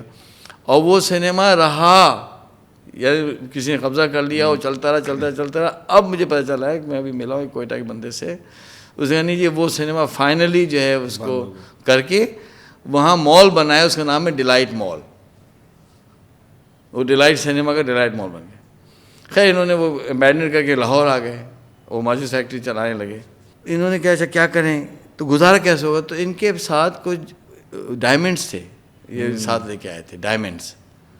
تو وہ ڈائمنڈس بکے ہیں اور اس سے یہ پورا سیٹ اپ ہوا ہے. اچھا جو کیش فلو آیا ہے وہ ڈائمنڈ ایسے ساتھ رکھے ہوئے تھے، رکھتے تھے لوگ کے ساتھ، چلو کچھ وہ ڈائمنڈ سے ہی پوری کہانی شروع ہوئی. وہ بکے اور سارا نا. اب ہوا کیا کہ وہ جو میچز فیکٹری تھی ان کا کچھ ٹیکسٹائل کا بزنس تھا، تو خیر وہ نہیں چل سکی. وہ چند سال چلتی رہی. فائنلی 70s میں جو ہے نا وہ فیکٹری بھی بند ہو گئی اور بک گئی. جبکہ ابھی ہمیں لوگ کہتے ہیں کہ اتنی دروا والا میں اتنی بڑی زمین تھی، اگر وہ صرف زمین ہی رکھ لیتے نا آج وہ تو خربوں میں ہوتی تھی، ہے نا. تو خیر وہ سب کوئی نے سوچا نہیں تھا، خیر وہ سب بٹوارا ہو گیا. تو ہوا یہ کہ اب ہمارے والد صاحب فائنینشیل کرائسس میں آ گئے اور انہوں نے جاب کر لی اکاؤنٹنٹ کی سٹی بینک میں. چھوٹی سی جگہ سے شروع ہوا کام. اب ساری فیملی فائنینشیل کرائسس میں آ گئی. ہمارے جو دادا تھے وہ تو بھائی وہ تو رچ آدمی کے بچے تھے، وہ تو ایک ارب پتی کے بیٹے تھے اور ویل دیکھی تھی انہوں نے. اب کرائسس آ گیا. ہماری دادی جو ہیں وہ ان کے بھی انتقال ہو گیا. وہ اس صدمے میں انتقال ہو گیا جب یہ پتہ چلا نا سب کچھ چلا گیا ہاتھ سے. بہت بڑا صدمہ. وہ صدمے میں ان کا انتقال ہو گیا. وہ she could not manage that loss. دادا ہمارے بڑے زاہد اور بڑے نا کول مائنڈیڈ آدمی تھے اور بڑے دیندار آدمی تھے. تو خبر یہی چلتی ہے کہ اب یہ جب پتہ چلا کہ سب کچھ چلا گیا ہے تو اب بتائیں گے کیسے. اچھا ہمارے دادا کہتے بابا جان، تو بابا جان جلدی جلدی کہتے ہیں وہ بوجن بن گئے تھے. بوجن، اب بوجن کو کون بتائے گا کہ سب کچھ چلا گیا ہے، اربوں کا آپ کا ایسے ختم ہو چکے ہیں. تو وہ چند دن مشورہ ہوتا ہے کون بتائے گا. تو ہمارے ماموں تھے ایک، ان کے ذمہ لگا کے ہمارے والد صاحب کے ماموں، ان کے سالے دادا کے، ان کی ذمہ داری لگائی گئی کہ بھائی جائیں گے کچھ بزرگ بتائیں گے جی آپ کا سب کچھ چلا گیا ہے، you are at zero. Settlement تو بعد میں ہوا نا. تو یہ کہے سارے گھبراتے اور کہا کہ بوجن جی پارٹیشن کی وجہ سے سب چلا گیا. انڈین گورنمنٹ نے وہ کر لیا ہے، یعنی اپنے اس میں لے لیا ہے، کانفیسکیٹ کر لیا آپ کے ساری ایسیٹس، زمینیں، انڈسٹری. تو ہمارے والد بتاتے ہیں، چچا بابا بتاتے ہیں کہ وہ ہنسے مسکرائے ہمارے دادا نا یوسف صاحب، کہ ٹھیک ہے کوئی بات نہیں، چلا گیا تو چلا گیا، اس میں بھی پریشان کر لوں، کوئی بات نہیں. مسکرا کے ختم. یار یہ ان کا تھا نا بس. تو ہوا ایک کرائسس آ گیا. اچھا اب 5 بھائی بیٹے یہاں ہیں ان کے. میرے والد صاحب 2 تایا تھے اور 2 چچا تھے. اس سمے میرے خیال سے 4 کی شادیاں ہو چکی تھیں. جو چھوٹے چچا تھے وہ نیوی میں انلسٹ ہو کے وہ چلے گئے مرچنٹ نیوی کے اندر. تو دادا کیا کرتے تھے، یہ جو 4 بیٹے تھے جی، تو کبھی اس گھر میں کبھی اس گھر میں رہتے تھے، کبھی اس گھر میں، سب لاہور میں تھے. اب دادا کو شوق تھا اچھے کھانوں کا، بھائی وہ تو ایک بڑے رچ آدمی کے بیٹے ہیں. وہ فرمائش کرتے تھے کہ اپنی بہوؤں سے کہ بھائی یہ بنا دو یہ بنا دو.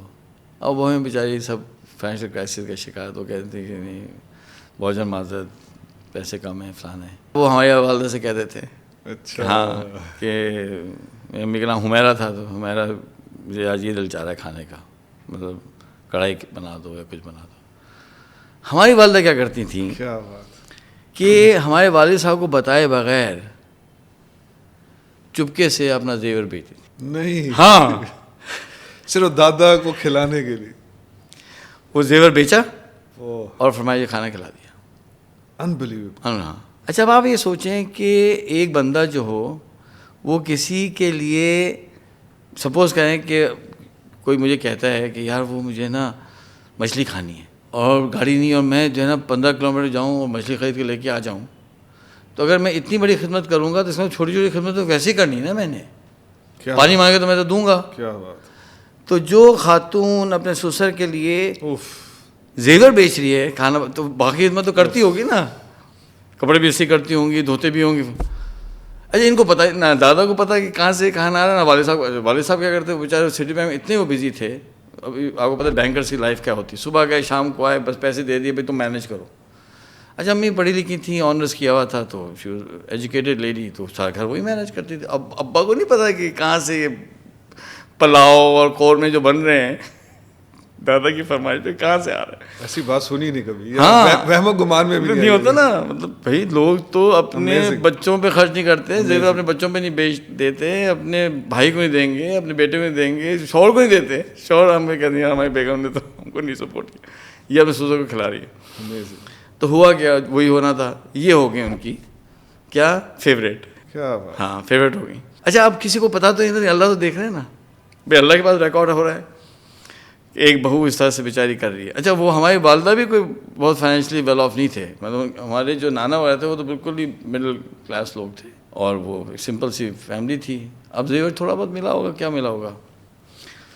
اب یہ چل رہا ہے، یہ بعد میں جا کے بات کھلی سالوں بعد کہ یہ ہوا ہے. یہ اس سے بڑی بات ہے. ہاں یہ اخلاص کی لیول ہے نا. کوئی اور خاتون کہتے وہ کہتی دیکھیں بھائی، یعنی شاید دادا کو پتہ ہی نہیں چلا، ان کے شاید انتقال بھی ہو گیا، ان کو نہیں پتہ چلا کہ یہ ایسا ہوا ہے. یہی سب سے بڑی بات. یہ سب اخلاص. اب ہوا کیا کہ ہماری والدہ ہمارے دادا کی ہو گئی فیوریٹ بہو.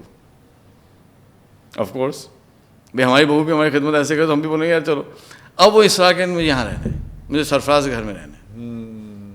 اچھا باقی بھائی کہیں بھائی ہمارے پاس بھی کہ نہیں بھائی مجھے یہاں رہنا ہے، مجھے یہاں رہنا ہے. اب وہ یہاں زیادہ رہنا چاہتے تھے ہمارے پاس. خیر اب ہم 3 بھائی بہن ہیں، میں ہوں، پھر میری بہن میں چھوٹا بھائی، ہم پہلے بیٹے. جب میں پیدا ہوا تو 2 مہینے کے فاصلے سے ہمارے دادا کے پہلے 2 پوتے ہوئے. ایک ہمارے تایا کا بیٹا ہوا، خیر وہ تو لاہور میں ہی ہیں وہ لوگ سیٹل، عامر اس کا نام ہے، اور ہم پیدا ہوئے اس کے 2 مہینے بعد. تو 2 پوتے اللہ نے دے دیے ہمارے دادا کو، فرسٹ 2 پوتے. تو ویسے ہی پہلا پوتا جو ہے وہ ہوتا ہے فیوریٹ، آنکھ کا تارا. ہاں. اب ان دونوں کے اندر فرق یہ تھا کہ بھائی اس پوتے کی اماں تو اپنا زیور نہیں بیچ رہی نا، اس کی تو بیچ رہی ہے، تو یہ ویسی فیوریٹ تھی. تو اٹس ویری کامن کہ جی ان کا جو فیوریٹ پوتا ہو گیا وہ سلیمان احمد صاحب ہو گئے. اس کی وجہ سے انہوں نے کہا کہ میں نام رکھوں گا اس کا. ہاں اچھا اماں نے پہلے سے سوچا ہوا تھا نام ہمارے لیے. اب وہ بحث شروع ہو گئی امی میں دادا میں کہ کون سا نام ہونا چاہیے. امی نے بتائے بغیر، کیونکہ امی نے آنرس کیا ہوا تھا لٹریچر میں، تو ان کو پتا تھا، کسی کو نہیں پتا تھا کہ کیسے روٹس بنتے ہیں نا عربک کے. امی کا نام تو حمیرہ. انہوں نے سوچا تھا کہ میں ایسا نام رکھوں گی جو میرے سے نسبت بن جائے اس بچے کی. حمیرہ ہمراہ سے ریڈ سے نکلتا ہے ہمراہ. تو انہوں نے کیا کیا، ان کا نام حمیرہ تھا، انہوں نے میرا نام سوچا ہوا تھا احمر. احمر ریڈ، ویری ریڈ. تو انہوں نے کہا کہ میں تو احمر سوچا ہوا ہے احمر. دادا کہا نہیں میں نے تو اس کے لیے سلیمان سوچا ہوا ہے، اب کیا کرنا ہے. تو ان دونوں نے کہا کہ اچھا کیا کریں، فیوریٹ بہو ان کی بات بھی ماننی ہے. تو دادا نے کہا چلو ایسا کر لیتے ہیں کہ سرفراز ہٹا دیتے ہیں نام سے. ہمارے والد صاحب کو فارغ کیا انہوں نے، اور میرا نام سلیمان احمد ہو گیا. نام ایسا آ گیا، دادا نے دیا سلیمان احمد ہو گیا. سید تو تھا، سید سلیمان احمد ہو گیا. والد صاحب بیچارے گئے بیچ میں سے باہر. اس لوگوں میں سے پوچھنا آپ کے والد صاحب کا نام کیوں نہیں ہے. میں کہا بھائی کیا بتاؤں، اماں اور دادا کی ملی بھگت ہے. تو اس لیے گھر میں اگر آپ فیملی میں مجھے احمر کہتے ہیں اور باہر ہمیں سلیمان کہتے ہیں، تو نام یہ ہو گیا. اب اللہ کا نظام یہ ہوا کہ پتہ نہیں کیا بیماری ہوئی، کوئی گیسٹرو انٹیسٹنل ڈسٹربنس تھی یا کوئی وہ تھا، شاید کوئی سیویئر قسم کا انفیکشن تھا، کچھ ہوا کہ میں بہت زیادہ ڈیسنٹری ہو گئی پیدا ہوتے ہوئے، وہ اتنا زیادہ ہو گیا. تو ڈاکٹرز نے کہا یہ بچنا مشکل ہے. تو پریشان سارے، دعائیں ہو رہی، سب کچھ ہو رہا ہے. دادا نے بڑی دعا کی، اللہ کے فضل سے بچت ہو گئی. لیکن اب اس بیماری سے ہوا ہے یا کیا ہوا ہے، مسئلہ یہ ہوا کہ جب میری عمر ہوئی سمجھیں کہ 8-9 مہینے، 10 مہینے، 11 مہینے، تو اس میں بچہ بات کرتا ہے. تو جناب وہ تو یہ بچہ بولتا ہی نہیں. سال گزر گیا بچہ نہیں بولتا، 1.25 سال گزر گیا بچہ نہیں بول رہا ہے، 1.5 سال ہو رہا ہے بچہ بات ہی نہیں کر رہا ہے. اور پھر ڈاکٹر کے پاس چکر لگنے لگے. تو ڈاکٹر نے کہا ہو سکتا ہے کہ یہ ڈیف ہو، بہرا ہو. جو بچہ بہرا ہوتا ہے وہ نہیں بولتا. تو وہ کرتے کیا تھا کہ وہ ڈاکٹرز نا ایسے ٹیپ کرتے تھے ایسے، تو میں پلٹتا تھا. سوچنا یار یہ تو سنتا ہے، تو بچہ پلٹتا کیسے؟ تو سن تو یہ رہا ہے لیکن یہ بول نہیں پا رہا ہے. تو اب اچھا اس وقت جو ہے نا اس طرح سے اسپیچ تھراپی اور سی ٹی اسکینز اور یہ سارے تو ٹولس تھے نہیں کہ آپ اب تو بہت سی چیزیں ویسے دیکھ لیتے ہیں. تو ڈاکٹرز ور ایبسلوٹلی کلو لیس کہ یار یہ بچہ کیوں نہیں بول رہا ہے، انہیں نہیں سمجھ آ رہا. اب ظاہر پہلا بچہ ہے، ماں کے لیے بھی ٹرامیٹک ہے، والد پر ظاہر ہمارا کوئی بچہ نہیں بولے گا تو ہم بھی پریشان ہوں گے. کوئی ایسی ڈسیبلٹی ہے کیا ہے، امی پریشان، والد صاحب پریشان، ایک پہلا بچہ. اور دادا پریشان، ان کا فیوریٹ پوتا جس کا نام انہوں نے سلیمان رکھا تھا. تو جب میں نہیں بولتا تھا تو دادا نے ایک دعا پکڑ لی. اور ہماری والدہ کہتی ہیں، بعد میں بتایا سب کچھ، کہ کہنے لگے کہ ہم ان سے کہتے تھے کہ عجیب سی دعا نہیں ہے، کیا آپ دعا کرتے ہیں؟ کہتے نہیں میں یہ دعا کرتا ہوں. وہ دعا پتہ ہے کیا تھی؟ اس کے الفاظ یہ تھے دادا کے، سلیمان جب تم بولو گے دنیا سنے گی، جب تم بولو گے تو دنیا سنے گی، جب تم بولو گے دنیا سنے گی. یہ دعا تھی دادا کی. اب سمجھ آ گیا آپ کو؟ سب سمجھ کلیئر ہو گیا؟ سب سمجھ گیا. یعنی وہ جو اللہ کا فطرت قانون، فطرت قانون یہ ہے جو قرآن میں اللہ نے ہمیں بتایا ہے، جس کی نص موجود ہے قرآن میں. کچھ فطرت قانون ایسے ہیں جو ہمیں اتنے کلیئرلی بعد میں سمجھ آتا ہے، کچھ تو لکھے ہوئے نا کہ وہ جب دیوار سیدھی کر دی خضر علیہ السلام نے، کانا ابوہما صالحا، جب دیوار سیدھی کی کیا بات. تو موسیٰ علیہ السلام نے فرمایا کہ یہ آپ نے کیا کیا؟ اس گاؤں والوں نے، اس بستی والوں نے ہمارے سے سلوک اچھا نہیں کیا، آپ انہیں کی دیوار سیدھی کر رہے ہیں. تو انہوں نے کہا کہ اس کے نیچے خزانہ ہے 2 یتیم بچوں کا. تو میں نے دیوار سیدھی اس لیے کر لی کہ دیوار گر جاتی، خزانہ ایکسپوز ہو جاتا، لوگ لے جاتے. اب دیوار بعد میں کبھی گرے گی، جب تک یہ بچے بڑے ہو جائیں گے اپنے خزانے کو کلیم کر لیں گے. اور یہ میں نے اس لیے کیا. اب قرآن کی آیت آئی وَكَانَ أَبُوهُمَا صَالِحًا کہ ان دونوں کے جو والد تھے وہ نیک تھے. یہ فطرت قانون ہے کہ والد کی نیکی بڑوں کی نیکی کام آتی ہے. تو یہ جو ہم اتنی عیاشیاں کر رہے ہیں سلیمان احمد صاحب اور لوگ سنتے ہیں پرانا ہوتا ہے، یہ اصل میں ہماری والدہ کی قربانی ہے. بے شک. تو میں لوگوں سے کہتا ہوں کہ بھائی سنو، آپ کو اپنے بچوں کی فکر ہے کہ ان کی تربیت اچھی ہو جائے، آپ نیکیاں بڑھا دیں، آپ صلہ رحمی بڑھائیں. اللہ تعالیٰ آپ کی نیکیوں سے، آپ ان کے لیے گھر چھوڑنے کی فکر چھوڑ دو بھائی. آپ گھر چھوڑیں گے، ہم ان کو تعلیم دیں گے، فلان دیں گے، بہت دفعہ وہی ویلتھ ان کے میں لڑائی کا ذریعہ بن جائے گی. آپ خود نیک کام کریں تو وہ آپ کے بچوں کو ملے گا. یہ فطرت قانون ہے، آپ کی نیکیاں ضائع نہیں ہونے والی. یہ ہے کہانی ہماری اصل. اور میں تو جو دیکھتا ہوں نا، سبحان اللہ، میں آپ کو اس کی ایگزامپل دیتا ہوں. جی ضرور. دادا کی جو ہے نا دعا کا ایگزامپل. جب میں فنڈ ریزنگ کی ذمہ داری مجھے ملی اور یہ آئے گی کہانی کہ پھر جب میں US گیا تو کیا ہوا، اور پھر تو میرے باس نے مجھے کہا کہ تم نے کوئی فنڈ ریزنگ کیا؟ میں کہا بھائی بہت تھوڑی کی یار، ہمیں تو نہیں. اس نے کہا ٹھیک ہے میں تمہیں بھیجوا. اس نے کہا تم فلانی کمیونٹی میں 2-3 جگہ بتایا، وہاں جاؤ، میں نے بات کر لی، وہاں جا کے تم تقریر کرو اور فنڈز مانگو. میں چلا گیا. جب میں فنڈ ریزنگ کر کے واپس آیا تو اس نے مجھے کہا کہ یار تم نے کیا بات کہی وہاں؟ میں کیوں؟ کہ یار وہاں سے تمہیں کالز آ رہی ہیں کہ یہ بندہ آپ نے بھیجا تھا اور اس نے بات کی. تو ہم تو مطلب بہت متاثر ہوئے اس کی بات سے. اور تو میں دماغ میں چلنا شروع ہو گیا یار تو کو متاثر کیا ہوئے. وہ دادا کی دعا ہے، سلیمان تم بولو گے دنیا سنے گی. وہ دعا لگ رہی ہے نا. اب کیا ہوا کہ 96 یا 97 کی بات ہے، 96 کی بات ہے کہ مجھے نا ایک کال آئی. تو میں شکاگو میں تھا اور انہوں نے کہا کہ جی سلیمان صاحب ہمارے یہاں جو ہے نا ہائی اسکول کے بچے ہیں، ان کا ایک ایونٹ ہو رہا ہے چند ہفتوں بعد، ہم چاہتے ہیں آپ آ کے ان میں بات کریں. اس گروپ کا نام تھا MYNA، MYNA، Muslim Youth of North America, ایک ابتدائی ادارہ. تو میں کہا ٹھیک ہے آ جاتا ہوں، ہم تو تقریر کرتے ہی تھے. میں چلا گیا. اب جب میں پہنچا تو میں کہا جی اچھا مجھے پتا تھا کہ میں بوسنیا جا رہا ہوں، کروشیا جا رہا ہوں، پاکستان جا رہا ہوں، چیچنیا جا رہا ہوں، تو میں وہ اسی کے بارے میں بات کرتا تھا، وہاں کی ہسٹری بتانا، وہاں کے حالات کا بتانا. میں یہ ایکسپیکٹ کر رہا تھا کہ میں وہی بات کروں گا. تو میں کہا جی بتائیں کیا سننا چاہتے ہیں بچے، بوسنیا کے بارے میں سننا چاہتے ہیں، چیچنیا ہے، پاکستان ہے، میں اپنے ایکسپیرینس سے بتا سکتا ہوں، ان کو انسپائر کر سکتا ہوں. میں کہا نہیں، ہم نے ایک ٹاپک سلیکٹ کیا ہے. میں کیا ٹاپک ہے؟ جہاد. میں نے کہا نہیں بھائی نہیں یار، میں کہا میں عالم نہیں ہوں، میں جہاد پہ کیا بات کر سکتا ہوں. کہ نہیں ہم نے یہ ٹاپک سلیکٹ کیا ہے، ہم نے تو اناؤنس بھی کیا ہے، آپ جہاد پہ بچوں سے بات. میں کہا بھائی میں عالم نہیں ہوں، میں ایک ٹیکنیکل سبجیکٹ میں کیسے ان کو ایکسپلین کروں. کہ میں جتنا آپ کو آتا ہے بتا دیں. خیر وہ نہیں مانے کہ نہیں جہاد پہ بات کریں. تو میں ٹھیک ہے. اس ٹاک کا ٹائٹل پڑ گیا جہاد دا مس انڈرسٹوڈ ورڈ. اور مشکل ٹاپک. ہاں اب وہ میں نے بچوں کو 1 گھنٹے کی تقریر کی. اس میں فنڈامنٹل بتایا کہ جہاد کا مطلب کیا ہوتا ہے، اس لفظ کہاں سے آیا ہے، اور جہاد ڈیفینسو بھی ہوتا ہے، جہاد اوفینسو بھی ہوتا ہے. بچے کہیں گے اوفینسو کیا مطلب ہوتا ہے؟ اچھا مسئلہ یہ کہ اب جب آپ بات کریں گے تو آپ کو صحیح بات بتانی ہے نا، آپ گھما پھرا تو نہیں سکتے، اللہ کو بھی منہ دکھانے. مطلب یہ تو نہیں ہو سکتا کہ آپ امریکہ میں تو آپ بات بدل دیں. بالکل ایسے. میں کہا دیکھو اوفینسو جہاد کا مطلب یہ ہوتا ہے کہ پہلے ہم ان سے کہتے ہیں آپ اسلام لے آئیں، پھر ہم ان سے کہتے ہیں کہ پھر آپ جزیہ دیں. جزیہ مطلب یہ کہ لاز ہمارے ہوں گے، سسٹم ہمارا ہوگا، تاکہ لوگوں کو دین سمجھنے کا موقع مل جائے.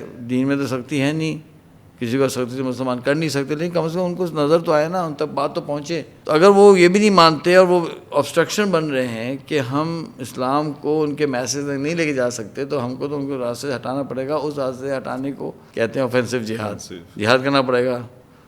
اچھا کیسے؟ تو اب یہ بچے US کے تھے، تو میں ان کو سمجھایا. میں کہا دیکھو تم نے فائر انجن دیکھا ہے؟ ہاں جی دیکھا ہے. تو آپ نے دیکھا کتنا بڑا اس کے اتنا بڑا سامنے سے اس کا ہوتا ہے بمپر؟ ہاں. وہ کیوں ہوتا ہے؟ اچھا چونکہ میں پولیسنگ کر چکا تھا. وہ بھی الگ کہانی آئے گی آگے کہ پولیس ہم کیسے، مطلب سنا بھی چکا کچھ نا. تو اتنا لاز کا مجھے پتا تھا. تو میں نے کہا وہ بمپر ہوتا یہ ہے کہ لا یہ ہے کہ جب وہ آئے گا انجن اور اس کی لائٹ جل رہی ہوگی، سائرن بج رہا ہوگا، تو آپ نے جگہ دے دینی ہے، کیونکہ آگے کوئی بلڈنگ میں آگ لگی ہوئی ہو شاید، اس کو وہاں پہنچنا ہے. اور اگر اس نے 3 دفعہ ہارن بجایا اور سامنے والی گاڑی نہیں ہٹی تو کیا آرڈر ہے آپ پتہ ہے؟ نہیں مجھے نہیں پتا. اس کو ہٹ کرنا ہے، اس گاڑی کو بینک اس کو ہٹ کرنا ہے. اس لیے بمپر بڑا ہوتا ہے. اس نے اس کو ہٹ کرنا ہے اور گاڑی کو سامنے سے ہٹا دینا ہے، چاہے اس کے لوگوں کا انتقال ہو جائے. کوئی کیس نہیں بنے گا اس فائر ٹرک کے اوپر، کوئی کیس نہیں، بلکہ نہیں ہٹ کرے گا تو کیس بن جائے گا کہ آپ 4 جانوں کی وجہ سے ہم 100 جانے تو نہیں رسک کر سکتے. تو میں کہا تمہارے امریکہ میں لا ہے نا؟ ہاں ہے. میں وہی ہے جہاد. اچھا ان کو سمجھ آ گئی بچوں کو. پھر میں یہ بھی ان کو سمجھایا کہ دیکھو بھائی اس کا مطلب یہ نہیں ہوتا آپ عورتوں کو نہیں مار سکتے، بچوں کو نہیں مار سکتے، درخت نہیں کاٹ سکتے، ان کے رولز ہوتے ہیں، ریگولیشن ہوتے ہیں. اور اگر ایسی سچویشن آ جائے کہ آپ کے اپنے ساتھی کو ظلم کریں تو آپ کو ان کو روکنا ہوتا ہے. جی آپ نے مظلوم کی سائڈ لینی نہیں ہوتی ہے، کیونکہ آپ نے اللہ کو وہ کرنا ہوتا ہے. خیر یہ تقریر ہو گئی. اچھا انہوں نے مجھ سے پوچھا کہ ہم اس کی ریکارڈنگ کر لیں. میں کر لیں. اچھا چلے ختم ہوئی بات، ہم چلے گئے. بات آ گئی ہوگی. 1-1.5 مہینے بعد مجھے کال آئی فلوریڈا سے. یہ بات ہوئی تھی اورلینڈو فلوریڈا. انہوں نے کہا کہ سلیمان صاحب وہ جو ہم نے ریکارڈنگ کی تھی نا، وہ ریکارڈنگ اچھی ہو گئی ہے، تو ہمارا یہاں اسلامک سینٹر بن رہا ہے، تو اگر آپ اجازت دیں تو یار ہم یہ ویڈیو بیچ دیں اور فنڈ ریز کر لیں مسجد کے لیے. میں نے کہا بیچ لو. اور مطلب کیا بولوں گا، میں کہا کوئی بات نہیں چلو ہمارے حصہ پڑ گیا مسجد میں. تو کچھ عرصے تک وہ ویڈیو اس طرح بکتی رہی. لوگوں نے شاید پسند کی. تو کیا ہوا کہ وہ ایک بک سٹور تھا، اسے پتہ چلا، تو انہوں نے پھر میرے پاس کال آئی کہ جی وہ ایک بک سٹور والے کہہ رہے ہیں کہ ہم آپ کی ویڈیو بیچنا چاہتے ہیں، اسلامک بک سٹور میں فائدہ ہو جائے گا تو آپ کی. میں بیچ لیں کوئی مسئلہ. ایک بک سٹور والے بیچنے لگے. وہاں ہر سال ایک کنونشن ہوتا ہے، اس کا نام ہوتا ہے ISNA convention, Islamic Society of North America کا ایک کنونشن ہوتا ہے جس میں ہزاروں مسلمان آتے ہیں اور تین دن کا ہوتا ہے وہ. اس میں لوگ اسٹالس بھی لگاتے ہیں، لیکچرز ہوتے ہیں، سب کچھ ہوتا ہے. میں اس کنونشن میں گیا ہوا تھا شکاگو میں، تو میں ایسے گزر رہا تھا اسٹال کے سامنے سے، تو کیا دیکھتا ہوں کہ یار وہ ویڈیو میری بک رہی ہے. میں گیا، میں دیکھا تو بڑا وہ اس وقت ویڈیو کیسٹس ہوتی تھی، بڑا زبردست کے کور وور یہ وہ سلیمان احمد دا مس انڈرسٹوڈ ورڈ. میں نے کہا یار ہاں تو ویڈیو چل گئی. تو اس کو لیا، میں چلنے لگا. اس نے آواز دی، اس نے سر آپ کہاں جا رہے ہیں؟ میں نے کہا کیوں؟ اس نے کہا $10 تو پے کریں. اچھا سوری یار. اس کو پتہ ہی نہیں کہ ہم اس ویڈیو میں، تو خیر میں $10 پے کیا اور اپنی ویڈیو خریدی، میں لے گیا. پھر کیا ہوا کہ انٹرنیٹ کا دور آ گیا، ویب سائٹ بننے لگیں، تو یہ جو ہے ان کی ویب سائٹ بنی، اس ویب سائٹ پہ ویڈیو آ گئی. اب دادا کی دعا کیا بات. ہوا یہ کہ اس کے چند سال کے بعد 9/11 ہو گیا ٹھک. جیسے ہی 9/11 ہوا اور جہاد، تو لوگوں نے جو ہے وہ انٹرنیٹ پہ ڈالنا شروع کیا، ہم بھی دیکھیں جہاد کیا ہے. وہ جہاں وہ ڈالیں ٹھک یہ ویڈیو ہے. اب جناب ویڈیو یہاں جا رہی ہے، وہاں جا، یہاں تک کہ state department, FBI، CIA، Pentagon میں یہ ویڈیو چلی گئی. وہ سب بیٹھ کے سن رہے ہیں کہ جہاد دا مس انڈرسٹوڈ ورڈ، سب سن رہے ہیں. اور اللہ کا فضل یہ ہوا کہ یہ ویڈیو ذریعہ بن گئے ہمارے بچت کا.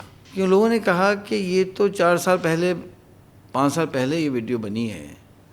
اس بندے کو تو نہیں پتا تھا نا کہ 9/11 ہونے والا ہے. تو یہ شخص تو 9/11 کے سے انفلوئنس ہو کے تو نہیں کہہ رہا نا اپنی جان بچائیں، یہ تو ایک جنرل بات کر رہا ہے. اس میں یہ کہہ رہا ہے کہ جہاد کا مطلب یہ نہیں ہوتا قتل و غارت، جہاد کا مطلب یہ نہیں ہوتا، جہاد کا مطلب سب ایکسپلین کر رہا ہے یہ شخص. تو اس کے ویوز تو ہیں ہی نہیں جو کہ ٹیررسٹ کے ویوز ہوتے ہیں کہ سویلینس کو مار دو، فلانا کر دو. تو یہ تو نہیں ہو سکتا ٹیررسٹ. یعنی اللہ کا نظام ہے کہ دادا کی دعائی سے یہ نہیں. اب دیکھیں پینٹاگون والے سن رہے ہیں، سب سن رہے ہیں، وہ تو دادا کی دعا سب دنیا سن رہی ہے. لیکن اللہ نے ایسا اس میں بچت اللہ نے کروائی. اور پھر جب کتابیں آئیں ٹیررزم کے اوپر فلانے پہ، تو وہ ویڈیو کی ٹرانسکرپٹس ان کتابوں میں آ گئی. اور ملٹیپل کتابوں میں میرا نام ہے کہ جی سلیمان احمد صاحب نے جہاد کو ایسے ایکسپلین کیا تھا. تو کہنے میں سے یہ تھا کہ جب اللہ سبحانہ تعالیٰ ایک فیصلہ کرتے ہیں اور دادا کی دعا قبول ہوئی تو وہ ابھی تک چل رہی ہے، ماں کا اخلاص چل رہی. ہاں اللہ کا نظام ہے. مجھے ابھی ریسنٹلی ہمارے ایک اہلیہ نے کہا کہ آپ جو ہے نا کا بڑا پرابلم ہے. کس طرح کچھ کہا؟ میں کیوں کیا ہو گیا؟ کہ آپ جو ہے نا کچھ ناراض تھیں، تو میں ان کو سمجھایا یار ایسا کرو. ان کو سمجھ آ گئی. کہنا آپ پٹا لیتے ہیں باتوں میں. کیا ہاں میں نے کہا باتوں میں نہیں پٹاتا، میں جھوٹ نہیں بولتا ہوں، گھما پھرا بات نہیں کرتا، میں سچ بات کرتا ہوں تو اللہ اس میں برکت آ جاتی ہے. لیکن اصل بات کیا ہے؟ دادا کی دعا ہے کہ دادا نے کہا تھا دنیا تم جب بولو دنیا سنے گی نا. دنیا میں تو بیوی بھی ہے، دنیا میں تو بچہ بھی ہے، دنیا میں تو FBI بھی ہے، سب دنیا میں آتے ہیں نا. تو اس لیے میں سامعین سے کہنا چاہ رہا تھا کہ یہ جو بار بار کامنٹس آ رہے ہیں نا سلیمان صاحب تو ایسے ہیں، آپ تو وہ ہیں، ہم تو آپ سے بڑے متاثر ہیں، تو سوری ہم ایسے نہیں ہیں. یہ اللہ کا فضل ہے، ہمارے والدہ کی یہ قربانی ہے کہ جس کی وجہ سے ہم ان کی نیکیوں کا ہم فروٹ کھا رہے ہیں. ایک تو بات یہ امپورٹنٹ ہے. اور جو لیسن ہے خود لے لیں. آپ چاہتے ہیں اپنے بچوں کو اوپر لے کے جانا، آپ نیکی کریں، آپ صلہ رحمی کریں، آپ اپنے بڑوں کی خدمت کریں، یہ ہو جائے گا. دوسرا جو لیسن میں آپ کے ساتھ شیئر کرنا چاہتا ہوں اسی حوالے سے، وہ کہانی یہ ہوئی تھی کہ اس نے مجھے کہا کہ میرے محلے میں ایک شخص ہیں، وہ گئے حج پہ. جب حج پہ پہنچے تو انہیں ایک بندہ نظر آیا. تو انہوں نے ان سے کہا کہ یار آپ کیسے حج پہ آئے؟ مطلب انہوں نے حیرت کا مظاہرہ کیا. کہا کہ آپ حج پہ آئے؟ کہا کہ آپ وہ نہیں ہیں جو ہمارے محلے میں سبزی کا ٹھیلا لگاتے ہیں؟ اچھا حج تو بہت مہنگا ہو چکا ہے. تو مجھے ذہن میں تھا کہ یار یہ تو ٹھیلے والا ہے، یہ حج پہ آ گیا. تو اس نے ایک جملہ بولا کہ جو یعنی جس نے مجھے تو ہلا دیا. اس نے کہا صاحب میں ٹھیلا لگاتا ہوں، میرا رب ٹھیلا نہیں لگاتا. میں ٹھیلا لگاتا ہوں، میرا رب ٹھیلا نہیں لگاتا. تو وہ بات ہے کہ ہم ٹھیلے والے ہیں بھائی. اچھا ہمارا رب ٹھیلا نہیں لگاتا. ہم کمزور ہیں نا، ہمارے پاس علم نہیں ہے، نادان ہیں، خطا کار، جو بھی ہمارے مطلب کمزور لوگ ہیں. زیادہ نہیں بولنا چاہیے، اپنی برائی نہیں کرنی چاہیے. ہم تو ایسے ہی ہیں. لیکن ہمارا رب تو ایسے ہی نہیں ہے نا. اس کے بعد پوری طاقت ہے، پوری قدرت ہے. جو اللہ کوئی فیصلہ کر لے گا. اب دیکھیں اللہ نے فیصلہ کیا نکالنے کے باہر کچھ کر سکے؟ پوری طاقت لگ گئی. پہلے تو ایک آرمی پیچھے تھی مصیبت، پھر 2 آرمی پیچھے پڑ گئی. ایک ملک میں پوری آرمی آپ کے پیچھے آپ کو پکڑنے کی کوشش کر رہی ہے، لیکن اللہ کا فیصلہ ہے کہ نہیں ہونا، کچھ نہیں ہوا، نکل گیا آپ. تو کہنے میں سے یہ تھے کہ ہم ٹھہرا لگاتے ہیں، ہم ٹھہرے والے ہیں، ہمارا رب ٹھہرے لگاتا. اچھا ایک اور جو لرننگ تھی وہ ٹکی والی بات میں بتاتا ہوں، جو ریپر والی بات تھی. بالکل. تو پہلے دن تو انہوں نے ہمیں رکھا تھا بیسمنٹ میں، ٹھیک ہے نا. تو پھر ان کو خیال ہوا تھا کہ نہیں یہ جو ہے نا ان کو نہیں رکھنا چاہیے عام قیدیوں کے ساتھ، کیونکہ جو ہوا ہے تاریخ میں کہ جی آپ نے انٹلیکچوئلس کو یا سینئرس کو رکھا تو کوئی انہوں نے بغاوت کی. تو کہتے ہیں اس طرح کے لوگوں کو جو ہے جو بغاوت کرنے کے پوزیشن میں ہوتے ہیں، لیڈرشپ کی پوزیشن میں ہوتے ہیں، ان کو جو ہے الگ رکھا جاتا ہے. تو انہوں نے ہمیں وہاں سے بیس میں اٹھایا اور اٹھا کے لے آ کے انہوں نے رکھا اس کمرے میں جہاں کے جس میں ایک اسٹولرس کا کمانڈر بھی تھا، سینئر 2 ڈاکٹرز بھی تھے، اس طرح کے لوگ تھے، ایک رائٹر بھی تھے. وہاں 19-20 لوگ تھے، انہوں نے ہمیں بھی ڈال دیا، تو 20-22 لوگ تھے اس کمرے میں. جب ہم وہاں انٹر ہوئے تو انہوں نے پہچان لیا، ارے یہ تو وہی ہیں. تو خیر جب ہم جا کے تو ہمیں بھی ایک میٹرس مل گیا. تو جب ہم چلتے جا رہے تھے تو اس میں سے ایک مستحق کے صاحب تھے بڑی عمر کے. تو دیکھا تو انہوں نے ایک ٹکی پیک بسکٹس کا پھینکا، جس کے اندر 4 بسکٹ تھے، اتنا تھا، یوں کہ پھینکا، لو یار کھاؤ، یاشی کرو. ہاں.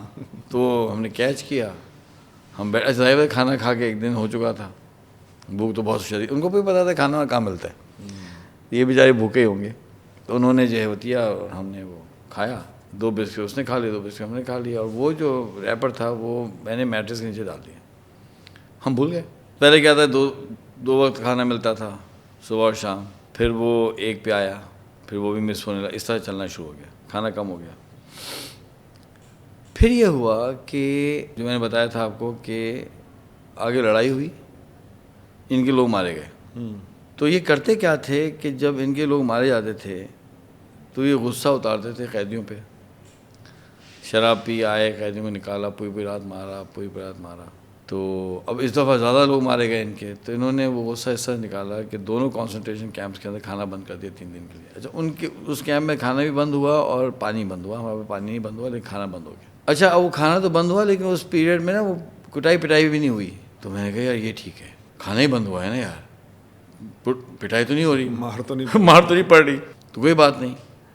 اس وقت میرے ذہن میں یہ تھا کہ بھوک ہم کس کو سمجھتے تھے کہ جو رمضان میں افطار سے پہلے بھوک لگتی اس کو ہم کہتے تھے بھوک.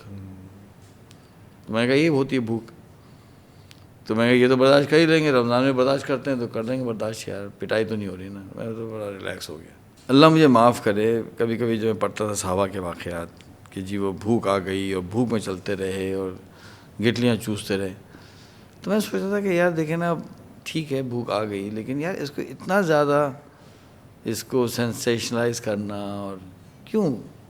ٹھیک ہے بھوک تو ہم پہ بھی آتی ہے، ہم پہ آ گئی، تو اس میں اتنا بڑا کیا مسئلہ ہے یار. تو یہ میرے ذہن میں یہ ایک پونی تھا، یعنی ایک مسکنسیپشن تھا میرے ذہن کے اندر نا، اور وہ چل رہا تھا کہیں پیچھے. ٹھیک ہے لیکن میرے خیال سے لکھنے میں ہم تھوڑا سا ایگزیجریٹ کر دیتے ہیں، کوئی بات نہیں کرتے ہیں، لوگ کرتے ہیں ایگزیجریٹ. تو یہ میرے وہاں میں تھا کہ ایگزیجریشن تھوڑی ہوتی ہے. وہ کہتا اب کیا، ہاں پہ ہاتھ کٹ گیا، ٹانگ کٹ گئی، شہید ہو گئے، زخمی ہو گئے، انگاروں پہ لٹا دیا، یہ تو چلو صحیح ہے، لیکن بھوک تو چلو یار وہ تو اتنا بڑا تو مسئلہ تھوڑی ہوتا ہے. اب ہوا یہ کہ ہمارا ایک دن گزر گیا تو بھوک لگ رہی تھی. اب ہم ایکسپیکٹ کر رہے تھے کہ چلو ایک دن گزر گیا تو اگلے دن کھانا مل جائے گا، لیکن اگلے دن صبح کھانا نہیں ملا، اور جناب 1.5 دن گزر گیا کھانے بغیر. جب 1.5 دن گزر گیا نا تو اب جو ہے ہماری حالت ہونے لگی غیر، اور اب تکلیف شروع بھوک کی. تو پہلی دفعہ میں نے بھوک کی تکلیف ایکسپیرینس کی. اچھا بھوک میں تکلیف ہوتی ہے، first time in my life, اور وہ تکلیف بڑھتی جا رہی ہے. اور جب دوسرا دن ختم ہونے کے قریب تھا تو ہاتھ کانپنے لگے، سمجھے نا، چکر آ رہے ہیں، ہاتھ کانپ رہے ہیں. وہ تو شکر ہے کہ ہمارے ڈاکٹر صاحب تھے، انہوں نے کہا کہ ہمیں تو نہیں پتہ کب تک کھانا نہیں آئے گا، تو یہ تو بہت سیویئر کنڈیشنز ہو سکتی ہیں، تو تم لوگ سب لیٹ جاؤ، موو نہیں کرنا ہے کسی نے، لیٹ گئے. اب کیسے، اچھا وہ اب مینیج کرنے لگے ہیں یہ 22 لوگوں کو نا کہ کوئی بہت سیریس کوئی ایشو نہ ہو جائے. تو اس دن کیا ہوا کہ کسی کے پاس سے چیز کا ڈبہ نکل آیا، اتنا ڈبہ تھا چھوٹا چیز کا. تو چیز کا ڈبہ نکل آیا ہے، تو ٹھیک ہے اس کو اب ہم نے ریشن کرنا سب میں. ان کا نام تھا ڈاکٹر محمد کاپے. She was orthopaedic surgeon. تو ہماری عمر تھی 25 سال, تو ان کی عمر ہوگی 42 43 ہوگی یا 45 ہوگی یا شاید 50 ہو. تو انہوں نے کہا اچھا میں کرتا ہوں سارا کام. تو چمچہ لیے کہیں سے اور سب لیٹ جاؤ. اور انہوں نے اندازہ لگایا کہ یہ جو ڈبہ ہے یہ 20-22 لوگوں میں کس کا کتنا تقریباً حصہ آئے گا, تو وہ آدھا چمچہ بنتا. تو انہوں نے سب لیٹ ہو, تو انہوں نے کیا کیا, سب کے منہ میں خود سے آدھا چمچہ دیا اور کہا کہ فوراً نکلنا نہیں ہے, اس منہ میں رکھ کے اس کو چوسنا ہے تاکہ میکسیمم آپ کو جو ہے نا انرجی آئے. تو مجھے خیال آیا کہ یار ہم تو کبھی سوچتے ہی نہیں ہیں کہ آدھا چمچے پہ یہ 24 گھنٹے اس آدھے چمچے پہ گزر رہے ہیں یار. اور یقیناً لے کے لیٹا رہا میں, چوستا رہا تو کچھ تھوڑی سی فیل ہوا طاقت اور تھوڑا سا ہوا, اور وہ 1-1.5 گھنٹہ وہ چل گیا نا اس کی انرجی. اچھا اب ہمیں تھا کہ یار 2 دن تو بہت ہو گئے, کل تو ملے گا کھانا. پھر صبح ہوئی, کچھ نہیں ہوا. اب بھوک سے تکلیف بڑھنے لگی. اور جو کہتے ہیں کہ جب بھوک لگ رہی ہو تو نماز نہ پڑھو پہلے کہ نماز, تو میں سمجھا کہ کیوں کہتے ہیں. ہوا یہ کہ اس بھوک میں کیا ہوا کہ دماغ جو ہے نا وہ بھی الٹا سیدھا چلنا شروع ہو گیا. یعنی کوئی ایسی میموری آئی نہیں رہی کھانے کے علاوہ, ہر وقت کھانے کی چیزیں ذہن میں گھومنا شروع ہو گئی. اور میں پڑھتا تھا سائیکالوجی کے اندر کہ جی کچھ لوگ سائیکالوجسٹ کہتے ہیں, نیورولوجسٹ کہتے ہیں کہ every memory is a permanent memory. اس کی ریکال نہیں ہوتی, ہوتی میموری میں ہر چیز ہے. میں کہتا نہیں, آئی ڈونٹ بلیو دس. آپ حیران ہوں گے کہ وہاں کیا یاد آنے لگا پتہ ہے آپ کو, کہ 6 سال پہلے فلانے کزن کی شادی میں ہم گئے تھے تو پورا مینیو سامنے آنا شروع ہو گیا. وہاں قورمہ تھا, وہاں بریانی تھی, وہاں میٹھے میں یہ تھا. اب میں سوچوں یار یہ تو میں نے کبھی سوچا ہی نہیں کہ 6 سال ہم نے کبھی ہم سمجھتے تھے کہ ہمارے میموری میں نہیں ہوگا, وہ میموری میں تھا. فلانی شادی میں گئے تھے وہ کھانا, فلانی شادی میں گئے تھے کھانا, اور وہ سنیکرز کا بار بار آنا ذہن کے اندر. جب وہ کہتے ہیں سنیکر مس کر رہا ہوں, تو مجھے سمجھ آیا کہ اچھا یہ وہ والی بھوک ہوتی ہے جو کہتے ہیں کہ بھوک لگ رہی ہے تو یار نماز پڑھو, کہ آپ بالکل ڈسٹریکٹ ہو جاتے ہیں. جب تقریباً تیسرے دن 10-11 بجے حالت بری ہوئی تو ایک دم وہ ریپر یاد آ گیا. میں نے کہا بات یاد ہے ریپر کے, ہاں وہ کہاں ہے یار. ہم دونوں اچھلے اور ہم وہ ریپر ڈھونڈ رہے ہیں, ادھر ادھر ڈھونڈتے ڈھونڈتے ڈھونڈتے وہ ریپر نکل آیا. اب ہم دونوں بیٹھ گئے. اس کو جو ہے نا جیسے کاغذ کو لے کے آپ کرتے ہیں نا ایسا کہ بھائی آپ نے یوں کیا اور اس کو ہم نے یوں فولڈ کیا, ایسے ایسے کیا, تو کیا ہوا ایسے کیا نا تو تھوڑا چورا یہاں نکل آیا پورے ریپر کو نا. اچھا جہاں سے نہیں آیا تھا تو میرے پین تھا. اچھا وہ پین بھی میرے سے انہوں نے لیا بعد میں, نہیں اس وقت میرا ایگل پین تھا, میں رکھتا تھا اپنے ساتھ. یوں کر کے نا ہم نے پورا ریپر کو نا اتنا سا چورایا, اتنا سا. میں نے کیا کرنا ہے عباس علی. اچھا اس وقت جو ہے نا وہ سارا ہمارا چلا گیا ایثار قربانی. میں نہیں اس کو زیادہ کرو, ہاں یار زیادہ کرو. تو میں نے وہ ایگل کا پین نکالا اور اس سے نا بالکل دونوں بیٹھے ہوئے نا, اچھا وہ سب دیکھ رہے ہیں. اس کو نا ہم نے ایسے کر کے نا یوں کیا, تھوڑا چورا یہاں, تھوڑا چورا, بالکل ایگزیکٹلی آدھا کر دیا چورا. جہانگیری انصاف ہوا, جہانگیری انصاف. آدھا ہوا اور پھر ہم نے چورا اٹھایا. ہم نے دیکھو بھائی وہ ڈاکٹر صاحب نے کیا کہا تھا, ایک دم سے نکلا نہیں ہے. ارے چیز کا تو آدھا چمچہ تھا بھائی, چورا ہم نے منہ ڈالا اور لیٹ گئے اور چوس رہے. اور کتنا دیر چلنا تھا یار, وہ تو 10 منٹ کے اندر اندر چورا چلا گیا. لیکن اس سے کافی منٹوں تک نا ایک جیسے طاقت آئی. تو مجھے خیال آیا کہ یار ہم کتنا کھانا ضائع کرتے ہیں. ہم نے کہا یار یہ جو لوگ کھانا ضائع کرتے ہیں کچھ احساس نہیں ہوتا نا. ان کو نہ ڈالیں کوئی مہینوں کے لیے, نہ ڈالیں کوئی ہفتوں کے لیے, 2 دن ڈال دیں اس کنسنٹریشن کیمپ کے اندر, 3 دن بھوکا رکھیں نا, ان کے سارے پھنے کھانی اور ساری جو نخرے ختم ہیں جو کھانا ہم ضائع کرتے ہیں. یعنی میں دیکھتا ہوں کہ ایک پلیٹ میں اتنا کھانا ضائع ہوتا ہے جتنا ہم 3 دن میں کھاتے ہیں. بالکل بالکل. اسی لیے جب میں جاتا ہوں نا کہ شادی میں, میرا تو اصول کیا ہے پتہ ہے آپ کو, میرا اصول یہ ہے کہ جیسے پہلا حملہ ہوگا تو اس پہلے حملے میں ہم نہیں ہوں گے. ہاں میں کہا کر لو حملہ ہو گیا, میں بیٹھا رہتا ہوں. کچھ لوگ کیا ہوتا ہے گھر سے کھا کے آئے ہوئے ہوتے ہیں, کسی کا موڈ نہیں ہوتا, تو آپ دیکھیں ودن 10 منٹس 10 منٹ اور 15 منٹ کے اندر اندر جو ہے نا پلیٹیں لوگ چھوڑنا شروع کر دیتے ہیں اور اس میں کھانا ہوتا ہے. تو میں جاتا ہوں ایک پلیٹ اٹھاتا ہوں, میں کہا بھائی پوری پلیٹ میں صاف نہیں کر سکتا نا, کم از کم ایک پلیٹ تو بچوں میں نے ضائع نہیں ہوئی, اپنا حصہ ڈالے نا, وہ نہیں شعر کہ اس کی وہ جانے جی اسے پاس سے وفا تھا کہ نہ تھا, تم فراز اپنی طرف سے تو نبھاتے جاتے, شکوہ ظلمت شب سے تو کہیں بہتر تھا, اپنے حصے کوئی شمع جلاتے جاتے. تو میں وہ پلیٹ لیتا ہوں, اور کبھی کبھی لوگ نوٹ کرتے ہیں کہ مولوی صاحب کیا کر رہے ہیں, تو شاید سوچتے ہوں گے یار پتہ نہیں کوئی ڈرائیور ہے, کوئی ہے بیچارہ, بہت ہی شاید اس کو یاد نہیں ہے, مطلب پتہ نہیں جو بھی سوچتا میں, جو سوچتا تم لوگ سوچو یار. تو وہ پلیٹ لیتا ہوں, اس میں تھوڑا سا اپنا ایڈ کیا, کھا لیا, اور پوری پلیٹ صاف ہوتی ہے. میں کہا یہ تو, اور میں اپنے گھر, اچھا میرے گھر میں تو ہمارے, میں اپنے بچوں سے کہتا ہوں خبردار جو ایک دانہ ضائع ہو نا, تو بہت دفعہ میں انسپیکشن ہوتی, پتہ ہے وہ آج انسپیکشن ہے, چلو پلیٹیں لے کے آؤ سارے, بابا تو کچن میں چلے گی, لے کے آؤ, کچن سے پلیٹس آتی ہیں, کس کی اماں مما کی پلیٹیں رکھی جاتی ہیں, میں سارے انسپیکٹ کرتا ہوں, اگر 2-4 دانے نکل آتے ہیں تو ایک ڈوز لگتی ہے ان کو. میں کہا اللہ کا خوف کرو تم لوگ یار, تم اللہ کا خوف کرو یار, اس کھانے کے لیے ہم نے کتنی تکلیفیں اٹھائی ہیں یار, اب اس کو پھینک رہے ہیں, لوگ بھوکے بھی ہوتے ہیں. بابا بہت زیادہ, میں کہا بابا چھوڑو, کوئی ایک دانہ نہیں ہونا چاہیے. تو اس طرح سے وہ پلیٹیں جو ہے نا وہ صاف ہوتی ہیں. تو ایک یہ میں چاہتا کہ ایک لیسن ہے آپ لوگوں کے لیے کہ بھائی اللہ کے لیے کھانا ضائع نہ کریں. پتہ نہیں آج اور کتنی جیلوں میں ہم مسلمان لوگ پڑے ہوئے ہیں, اور پتہ نہیں کس طرح سے وہ بھوکا ان کو رکھا جاتا ہے. فلسطین کا تو بہت ظلم ہو رہا ہے, بہت ظلم, فلسطین میں, سیریا میں ہو چکا.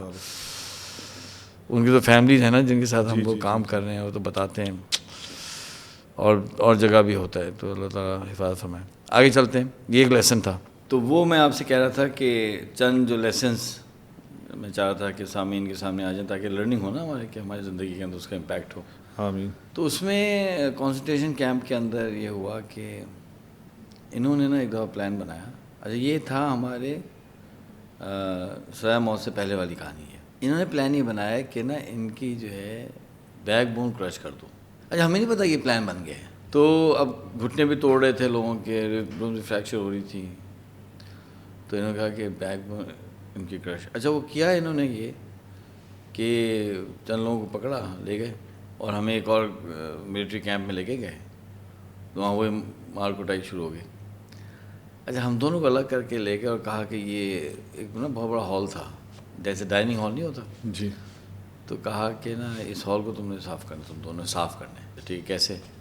تو کمبلیں دے دی 2, اور کہا کہ اس کمبل سے نا صاف کرنا ایسے کہ گھٹنوں سے صاف کرنا, گھٹنے سے. تو میں دل میں سوچا یار شکر ہے یار, یہ تو زیادہ بچت ہو گئی. دوسرے لوگوں کی پٹائی وٹائی ہو رہی ہے, ہمیں تو چلو گھٹنے صاف کریں گے, تو یہ تو آسان ہے. تو ہم نے کہا ٹھیک ہے, آسان کام مل گیا, چلو یار شکر. اب ہم نے نا گھٹنے سے صاف کرنا شروع کیا. گھٹنے سے آپ نا اس کو کمبل کو آگے کرتے جا رہے ہیں, صفائی ہوتی جا رہی ہے. جب آدھا پونا گھنٹہ ہوا تو اب تو تھکن ہونا شروع ہوئی نا. تو پھر میں اچھا خاصا ہو بھی گیا تھا آدھا ہال. تو جیسے ہی ہم رکے تو رکنا نہیں ہے, رک نہیں سکتے آپ.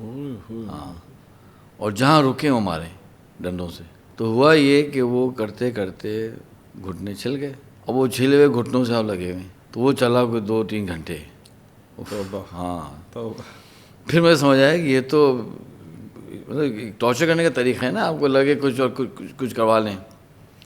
تو اس کے بعد میرے خیال 2-3 دن ایسے تھے گزرے کہ ہم تو کھڑے ہو کے نماز پڑھ ہی نہیں سکے, بلیڈنگ ہو رہی تھی اور چھل گئے تھے گھٹنے. اب جب یہ ہوا 2-3 گھنٹے, اس کے بعد پھر آئے, ایک بندہ آیا, اس میں چلو 2 بندے آئے, اور وہ ہمیں لے گئے بھگاتے ہوئے نا ایک شیڈ میں. وہ جو تھا وہ کوئی ٹرکس کا وہ تھا, جیسا وہاں ہیوی ٹرکس کا ورک شاپ تھی.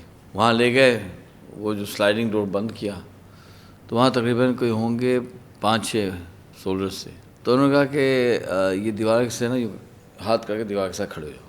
اچھا بھائی, جب کھڑے ہونے لگے تو پتہ چلا کہ ان کے ہاتھوں میں جو ہے نا اسٹیل کے بارز ہیں. اب ایسا ہوتا ہے نا کبھی کسی کی پٹائی ہو تو ربڑ سے ماریں یا کوئی اس سے لیدر سے مارتے ہیں لوگ, اس طرح کی چیزیں. تو اس سے کیا ہوتا ہے, اسکن پہ ڈیمیج ہوتا ہے, لیکن ابھی ہڈی پہ نہیں لگتی جا کر. یہ تو میٹل بارز تھے. تو ہمیں سمجھ آ گیا کہ یار یہ پلان ہے. اب اگر انہوں نے مارا تو وہ تو ایک جو ہٹ ہوگا تو وہ تو آپ کی اسپائن تو گئی.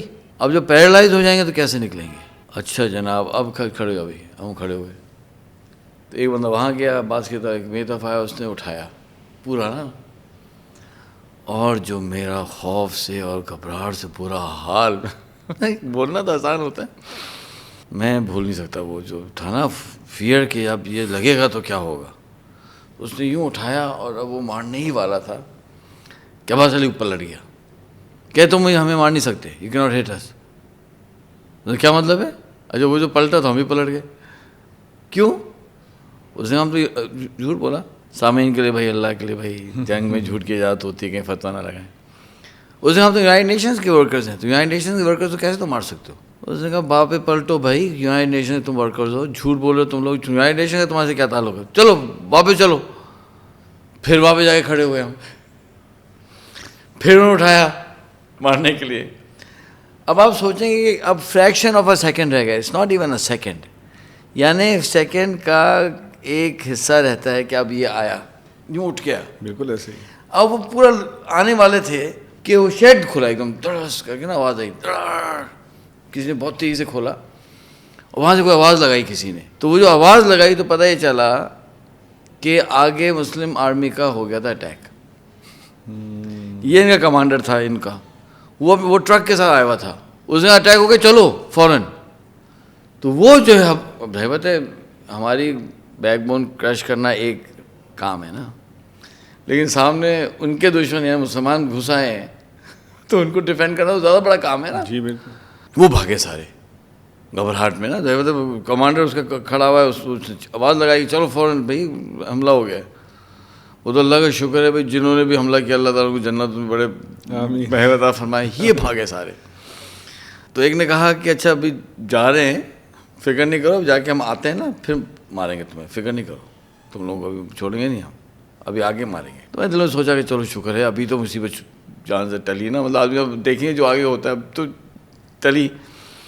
جیسا وہ جو جنرل نے کہا تھا کہ چلو کل آؤ پھر ہم بات کرتے ہیں. تو رات کو ایکسیکیوشن تھا نا، اور اس نے کہا تھا کہ میرا تو ارادہ یہی تھا کہ میں تم سے ملوں گا، اور مجھے پتا تم لوگ جھوٹ بول رہے ہو، تو میں تمہیں مڈ نائٹ میں نے شوٹ کرنا تھا. وہ جو ہی پسٹل لے کے پھر رہا تھا وہ. تو جب مارنے والا خود کہہ رہا ہے کہ میں تمہیں شوٹ کرنا تھا، اب اور کون سا دلیل چاہیے آپ کو کہ آپ کی. تو جب وہ چھوٹ گئے تھے ہم تو ایک سکون آیا، چلو اب تو چھوٹے پھر دیکھیں گے آگے کیا ہوتا ہے. تو یہ بھاگے. تو ایک میرے پاس سے گزرا.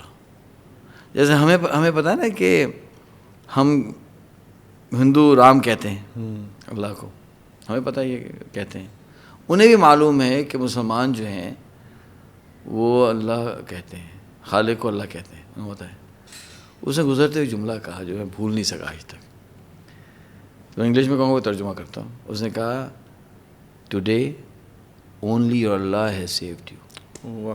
آج تمہیں تمہارا اللہ نہیں بچایا ہے. میں نے کہا سبحان اللہ، اللہ کی مدد ایسی آئی. وہ کافر ہے، مسلمان ہے نہیں، وہ جو ہے گواہی دے رہا ہے کہ تمہیں اللہ نے بچایا. کیونکہ آپ سوچیں نا، بالکل ایک سیکنڈ سے کم تھا وہ آتا اور وہ دروازہ کھلتا، اس سیکنڈ دروازہ کھلنا.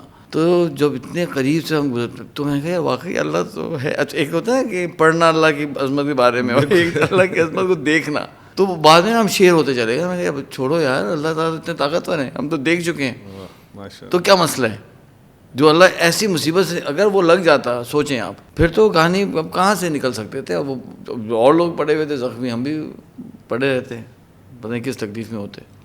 آپ کا اسٹائل ویسے ہی اتنا نیچرل ہے کہ جب دوسری دفعہ آپ نے اٹھایا نا تو مجھے لگا کہ بس مجھے، میں نے کہا ایسے تو ہمارے سامنے بھی اس کو تعریف بھی کرتے ہیں، فیل بھی کرتے ہیں. تو جب آپ نے دوسری دفعہ اٹھایا نا باہر، تو مجھے اپنے کمر میں درد سنسنی بھی محسوس ہوئی.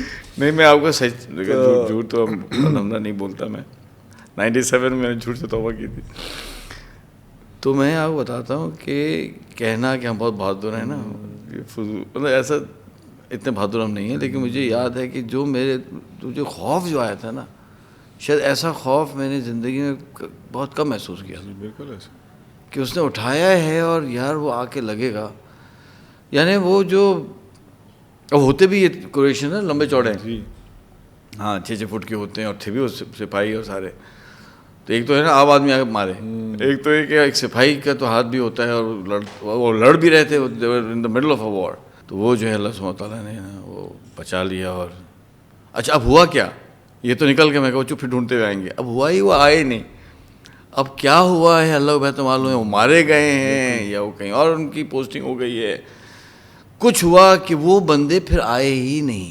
اللہ سبحانہ وتعالیٰ کو بندوبست ان کا کر دیا، ہماری بچت ہو گئی. تو اس طرح سے نا ایک دو کہانیاں اور بھی ہیں. فار ایگزامپل وہ بہت اس میں بھی انسٹرکشن ہے. یہ جب ہم پکڑے گئے تھے نا یہ مستار والے کیس میں، اس سے پہلے ایک دفعہ کیا ہوا کہ کرویشین پولیس نے ہمیں پکڑ لیا تھا. یہ تو کہانی آئی نہیں آئی نا وہ ذہن میں. تو وہ پکڑے گئے تھے اور ہماری جو ہے نا جناب کورٹ میں ہمیں پہنچا دیا اور بھائی وہ ایک بڑا ہنگامہ ہو گیا. اور انہوں نے جو ہے نا جو کیس چلایا کہ بھی 1 سال جیل ہونی تھی ہماری، اس سے بھی اللہ نے نکالا. تو وہ انشاءاللہ نیکسٹ ایپیسوڈ میں آپ یاد سے یاد کریں گے تو ہم آپ کو سنا دیں گے. میرے خیال آج کے لیے کافی ہے نا. جی بہتر ہے. ابھی سوالات بھی کافی ہیں. عافیہ صدیقی کے بارے میں بھی بہت زیادہ ہے. تو میرے خیال ہے 1-2 ایپیسوڈز اور لے لیتے ہیں تو تاکہ جتنی بھی مسنگ چیزیں تھیں نا بہت سے کے جو 1-2 لیسنز ہیں میں چاہتا ہوں. ابھی آپ کا ریونج ہے، اس کے اوپر بہت زیادہ کمنٹس ہیں. ہاں ریونج بھی ہے، وہ ایبٹاباد کالج میں دیا تھا، اس کی بھی سنانی ہے، وہ بھی کہانی ہے. تو ٹھیک ہے جی، اسی پہ اختتام کرتے ہیں انشاءاللہ. بہت شکریہ آپ نے موقع دیا. ناظرین سے کہتے ہیں کہ میں سوچ رہا تھا کہ میں کاپی پینسل رکھ کے تو میں آپ سے کہوں اور اس کو ریوائز کروں کہ لیسن جو لرننگ ہے اس میں اور بہت ہے. آپ تو صرف 3-4 بتا رہے ہیں، لیکن جب میں سن رہا ہوتا ہوں وہ بھی سن رہے ہوتے ہیں، تو ایک ایسے ٹکر سا چل رہا ہوتا ہے کہ یہ بھی پک کروں، یہ بھی پک کروں، یہ بھی پک کروں، یہ بھی پک کروں. تو ہمارے اس پروڈکشن کا سارا مقصد یہی ہے. ابھی مجھے سر بھی اس ریکارڈنگ سے پہلے کہہ رہے تھے کہ بھئی کوئی یہ بھی بدل گیا تو ہمارے تو انشاءاللہ دنیا اور آخرت میں وارے نہیں آ رہے ہیں. اس کا اصل مقصد یہی ہے. میرا جو سیٹ کا فورم ہے اس پہ جو پوری سیرت پڑھاتا ہوں یونیورسٹیز میں، اس کا ایک ہی لائن ہے، ایک ہی اس کی فاؤنڈیشن ہے، ویژن ہے، ٹرانسفارمیشن. کہ جو کائنات کی سب سے بڑی، سب سے تیز ترین صرف 23 سالوں میں ٹرانسفارمیشن ہوئی ہے. یہ دیکھیں اللہ نے اس سیڈ کو بنایا تو اس وقت تو سوچ بھی نہیں تھی کہ کوئی ایک ایسے گیسٹ آئیں گے کہ جن کی ویڈیوز کو اس طرح نمبر آف سیریز چلے گی اور اس سے اتنی زیادہ دنیا اپنے آپ کو ٹرانسفارم کرے گی. تو اللہ نے ہمیں بیٹھے بٹھائے ایک دادا کی دعا ٹھیک ہے. جزاک اللہ. اسی پہ انشاءاللہ اختتام کرتے ہیں. آپ ہماری اگلی ایپیسوڈ کا انتظار کیجیے اور تب تک کے لیے اپنے آپ کو ٹرانسفارم کرتے جائیے. اللہ حافظ.